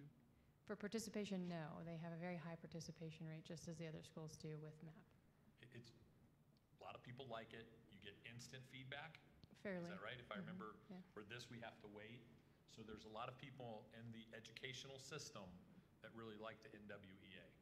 Is that a fair Correct. statement? Mhm. Thank you. You're welcome. Any other questions for Dr. Benton? Thank you, Dr. Benton. I have one last question, and this is my own mistake. I saw your husband at Lewis Palmer High School earlier this week, or last week. Is he back working for us in the middle of the day? Yes. Okay, then I missed something. Employed as a counselor at Lewis Palmer High Okay, School. I didn't want to bring that up, but it's good to see Bill there. Thank you. Thank you, Dr. Benton. All right, next agenda item, consider approve revisions to policy DJA Purchasing Authority. Ms. Wangerman? Okay, so this is a fairly easy one. Per board discussions over the last few months, the administration is making a request to increase the superintendent's signature authority from the current 25,000 to 50,000, which is just one line item in policy DJ. So that's the request. I believe this is the second reading on this request. A subnote is that we've taken this opportunity to completely review all contracts and all purchasing policies and procedures as we move forward. But that in a nutshell, is the request we have for you all tonight. Well, my question would be, what's the standard in the state of Colorado? We are still at the $50,000 level for the superintendent, below the average approval authority for a superintendent. I'm not sure that I asked the question right. Okay. Currently, we're at 25. Right. We're asking to go to 50. 50, right. What is the we have 178 school districts in the state. I'm sure some may have a lower amount if they're more rural. Yes, yes. What is, for a district our size, what is the standard or norm for a signature approval for a superintendent? So I don't know that there is a standard or norm. You are correct. It does vary by size. Different school districts have different purchasing procedures. Here in the southern part of the state, you normally will see signature authorities up to, say, 100,000. Sometimes you will see signature authorities for a standard budgetary item at a higher level than an unusual item that isn't purchased very often. I say our 50,000 would be in the range, but I wouldn't tell you that there's some uniform set way of doing this for school districts. Let's talk about the upsides and the downsides of switching this. The upside would be that Karen can make a decision up to 50 grand and not have to bug the board. Because if it's above that, and like we have a boiler break or something, then we all of a sudden get not woke up, but it's like, okay, we need a special meeting for you guys because we can't, is that correct? We can't start on More this? often happens in the summer when we're trying to repair things. That's usually when it happens. Okay. And then we have to have a special meeting to approve it because repairs for major equipment are often over 25,000. I don't see that I have any concerns. But we don't have a motion on my sheet, so I don't know what to say. Can I say I'd like to make a motion to pass as presented? Is that good enough? Yes. I will second that. Questions, comments, concerns? I'd just like to comment that at the very end it says it shall be the policy of the district to purchase locally provided goods and service of equal quality. And I just wanted to say I appreciated that. Any other questions, comments, concerns? Ms. Wood? Mr. Clausen? Aye. Mr. Pop? Aye. Ms. Phillips? Aye. Mr. Taylor? Aye. All right, next agenda item, monthly dashboards. So it's still very, very early in the year to begin to comment at this point. We are running final reconciliations between June 30th last year and how things like utilities actually came out, and looking at this year's budget and making sure we have everything in line. But thus far, we're comfortable that we have a solid budget and we're moving forward.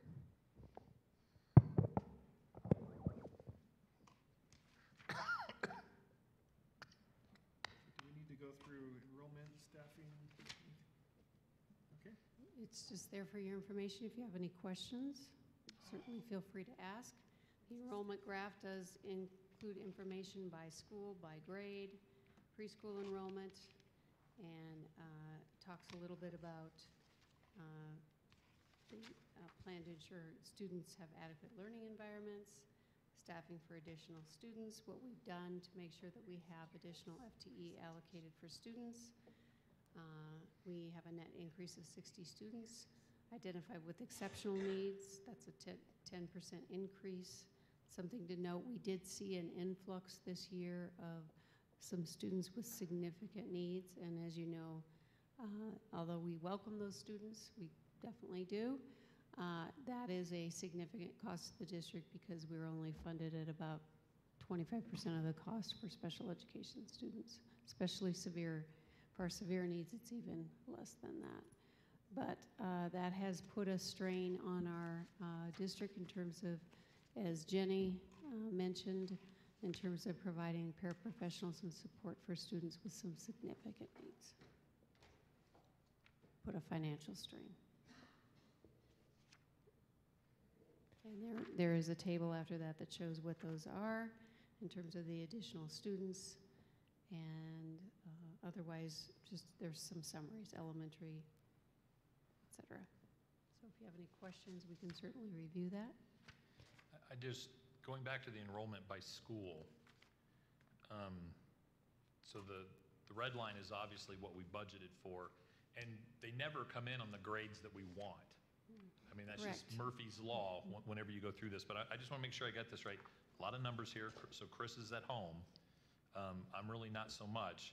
The bottom right cell, the 90. Which slide are you on? Oh, the second one, the one right after the graph? The one right after the graph, right. The bottom right shows 90. I guess that's dead up there. It's a plus 90. So it's plus 90 from the year before. Plus 90 over our budgeted numbers. What we budgeted for, which is actually more than last year. Yeah, so we budgeted for 5360 and a half. So it's Figure 90, that one out. 90 over, and then you can see our October count from last year, and so you would need to do the difference between the 5312 and the 5360. I'm only interested in what we budgeted for. Yeah, so it's 90 over budget. So as of right now, you know, because we never know until we get to the October count, we have 90 more kids in our district than we budgeted for. Yes. I mean, obviously, the good news is we get more funding from the state, but the bad news is we're running out of room. And they never seem to come in. I'm trying to look. So Palmer Ridge has, if I read this right, we have 14 more at Palmer Ridge. So Ray Kilmer is the one that got hammered, right, in Bear Creek? Absolutely, and we added some additional staffing at Ray Kilmer, specifically to address that one teacher and one instructional assistant, so a paraprofessional that has additional background experience in teaching. So if we go down to Ray Kilmer, I should be able to figure out target.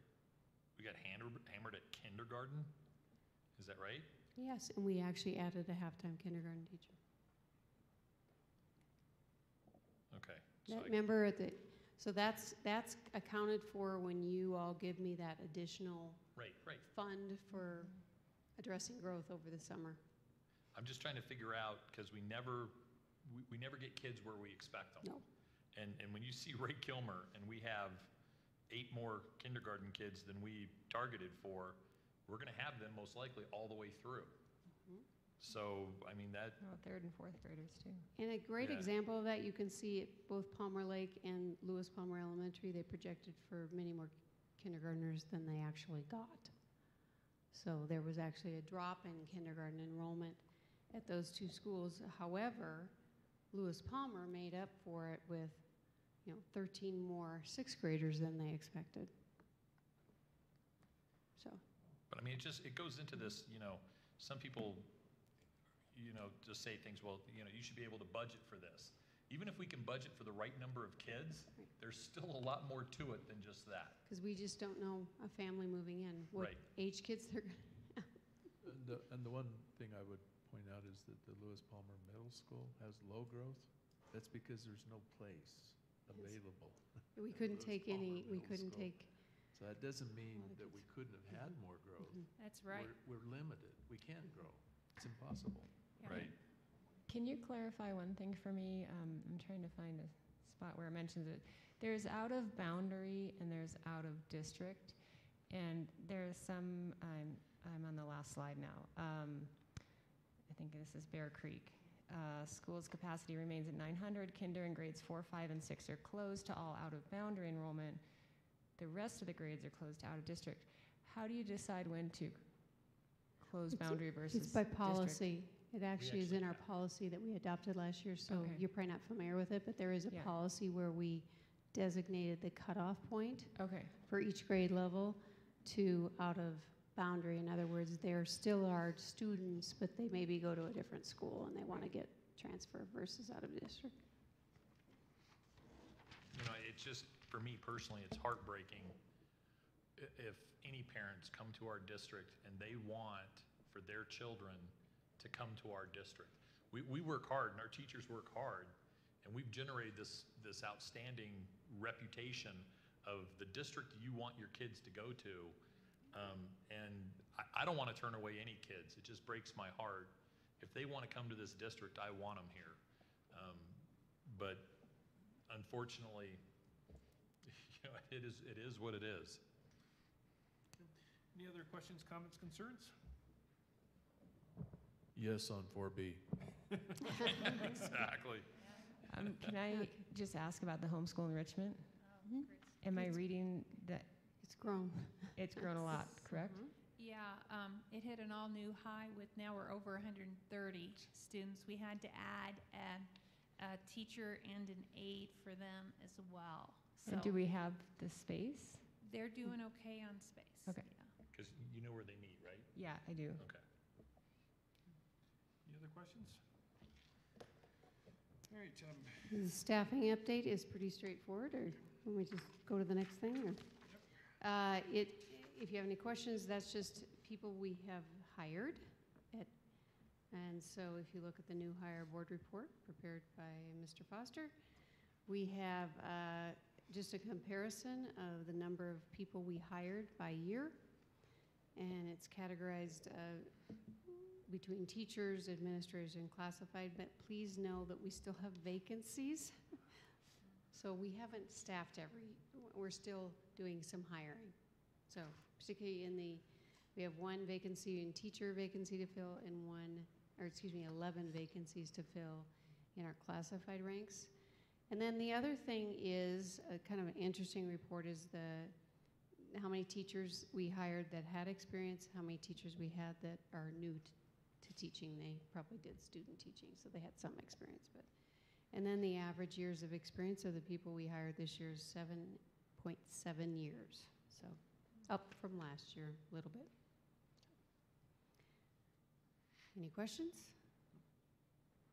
Okay. I'm saving you time, Mr. Foster. You didn't have to come up here unless they had questions. And that was going to be my highlight of the night, Bob. I just want to let you know.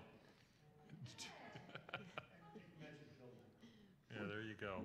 We're moving through the economy method here of time. All right. So next up is just some background. And Mr. Taylor had requested that we give a little background, and we're looking at how we can include this background, as he suggested maybe we needed to have a Q&A or something that would give some of this additional background. But some of it is front-loading with some information about the bond, and then the back side of this presentation is some history about Bear Creek, as well as some other relevant information that we brought up in the last meeting. So just estimated numbers. We've seen all this before, but the cost of the new elementary school conversion of Bear Creek, safety and security, and then Monument Academy for the bond.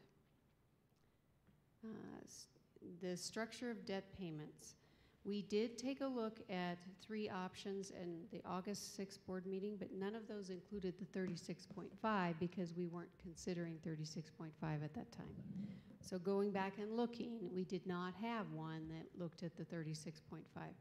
So what we've pushed in here based on our conversation we had was we can obviously look at options once the bond passes, knowing that we have to stay within that limit of the 66, but that is the wrap version. We went with the highest one on the question. So we just have to stay within that repayment cost of 6.3 million. But you can look at different kinds of parameters when we get to that point where we begin to issue bonds. So, and then Chris will lead that audit committee discussion, and the committee will provide thoughts via Mr. Taylor to the board, and the board will make a final decision on that. So, anything you want to add to that, Chris? Mr. Taylor? I just want to clarify what these numbers mean again. So the 66.3 million, this is the total that would be paid back during the life of this debt, including all principal and interest. This 66.3 million would suggest a 10-year interest-only front end of the bond, correct? Correct. However, you said in our last meeting that we've got maximum flexibility. That's an Yes. up to, correct? Correct, and this is the highest cost of the three different options that we might choose to look at, or we might have a hybrid, who knows, but correct. It's would- worst case. Exactly. But we could, like you said, we could look at a hybrid. Absolutely. Because we know there's other bonds that are going to be paid off in the next 4 to 5 years. So we could look at doing an interest only for 4 or 5 years. Yes, and we also know assessed valuation is higher than what we ran these estimates on. Yeah, no worries. Okay, so then the next line says the maximum annual tax payment related to the debt, the 5.2 million. Is that also based on this same model? Yes, so it is also worst case, yes. Worst case. Actually, it's probably, it depends on how you look It at depends on that. how you look at it. It's a very high dollar amount for the payment structure, but yeah. Let me make sure that I and you are on the same page here. The 5.2 million in the first year, is that interest only, or is this interest and principal? So under the wrap concept that these numbers were dealt with, we have interest only in the first year. The it's interest only in the first year of the payments under the wrap structure. The 5.2 million refers to the maximum annual tax payment for the life of the bond.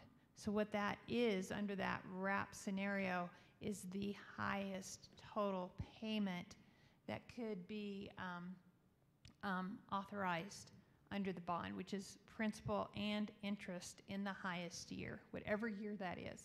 In any 1 year? In any 1 year, Okay. yeah. Does that help? Well, I want to, yes, we're getting Okay. there. So,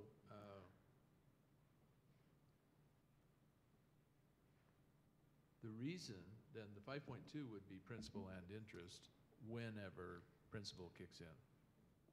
Year 2, year 3, year 1, whatever. Mhm. That's the combined principal and Yes, interest. yes. Maximum. So what this dictates is the length of the bond. It doesn't, yes, I would agree with you. It does dictate and influence the length of the bond, yes.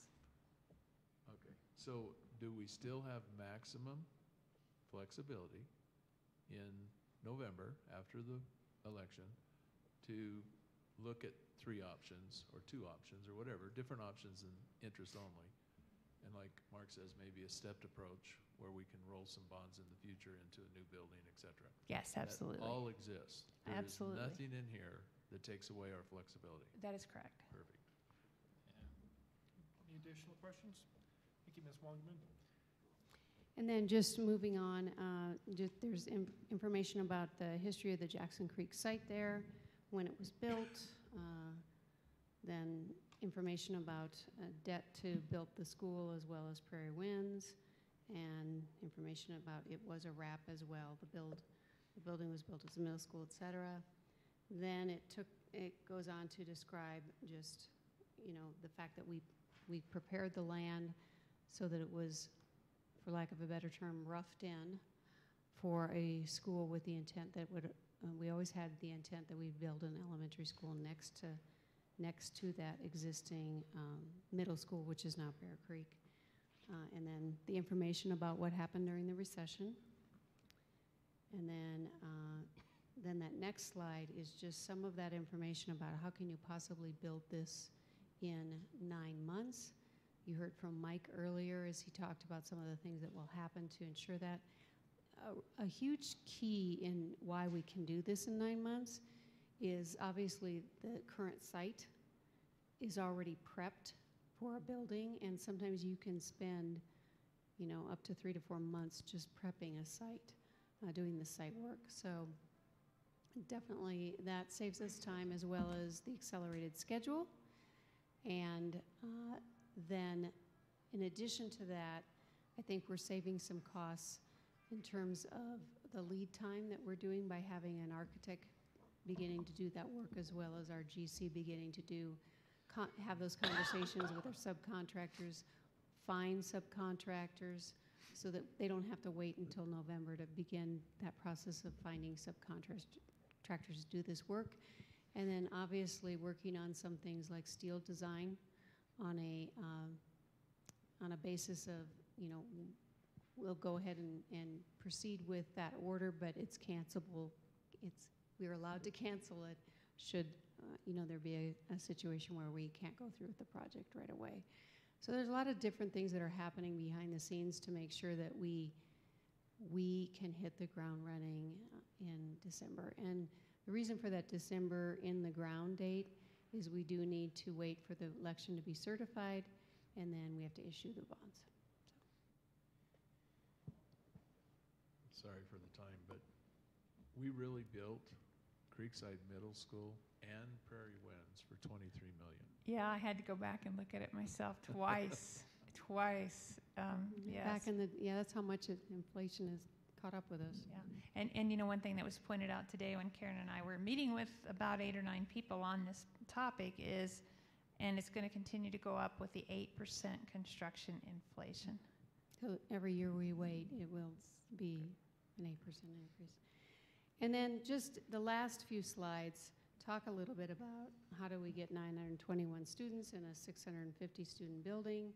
Obviously, we removed 6th grade as they begin going to the middle school. And then one of the things we've talked about is the potential of centralizing preschool to then pull preschool out. We think that that gains us that room at Bear Creek to be able to accomplish housing the current enrollment in Bear Creek. And then obviously, we alluded to, and during our discussion on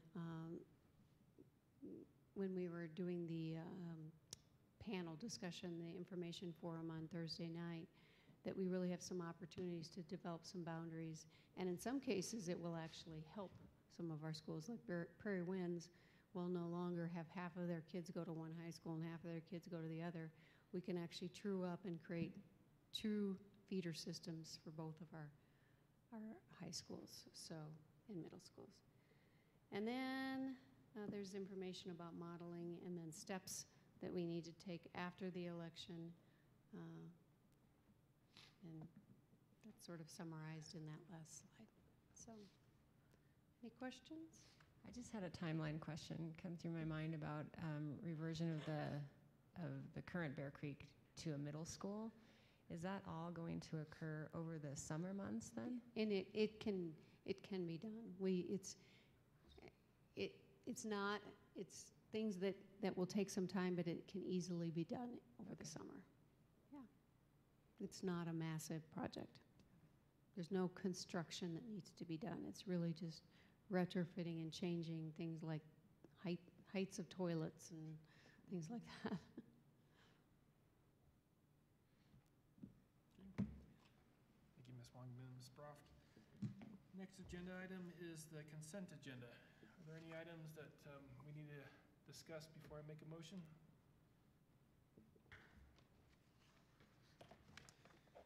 All right, I would like to make a motion to approve the consent agenda as presented.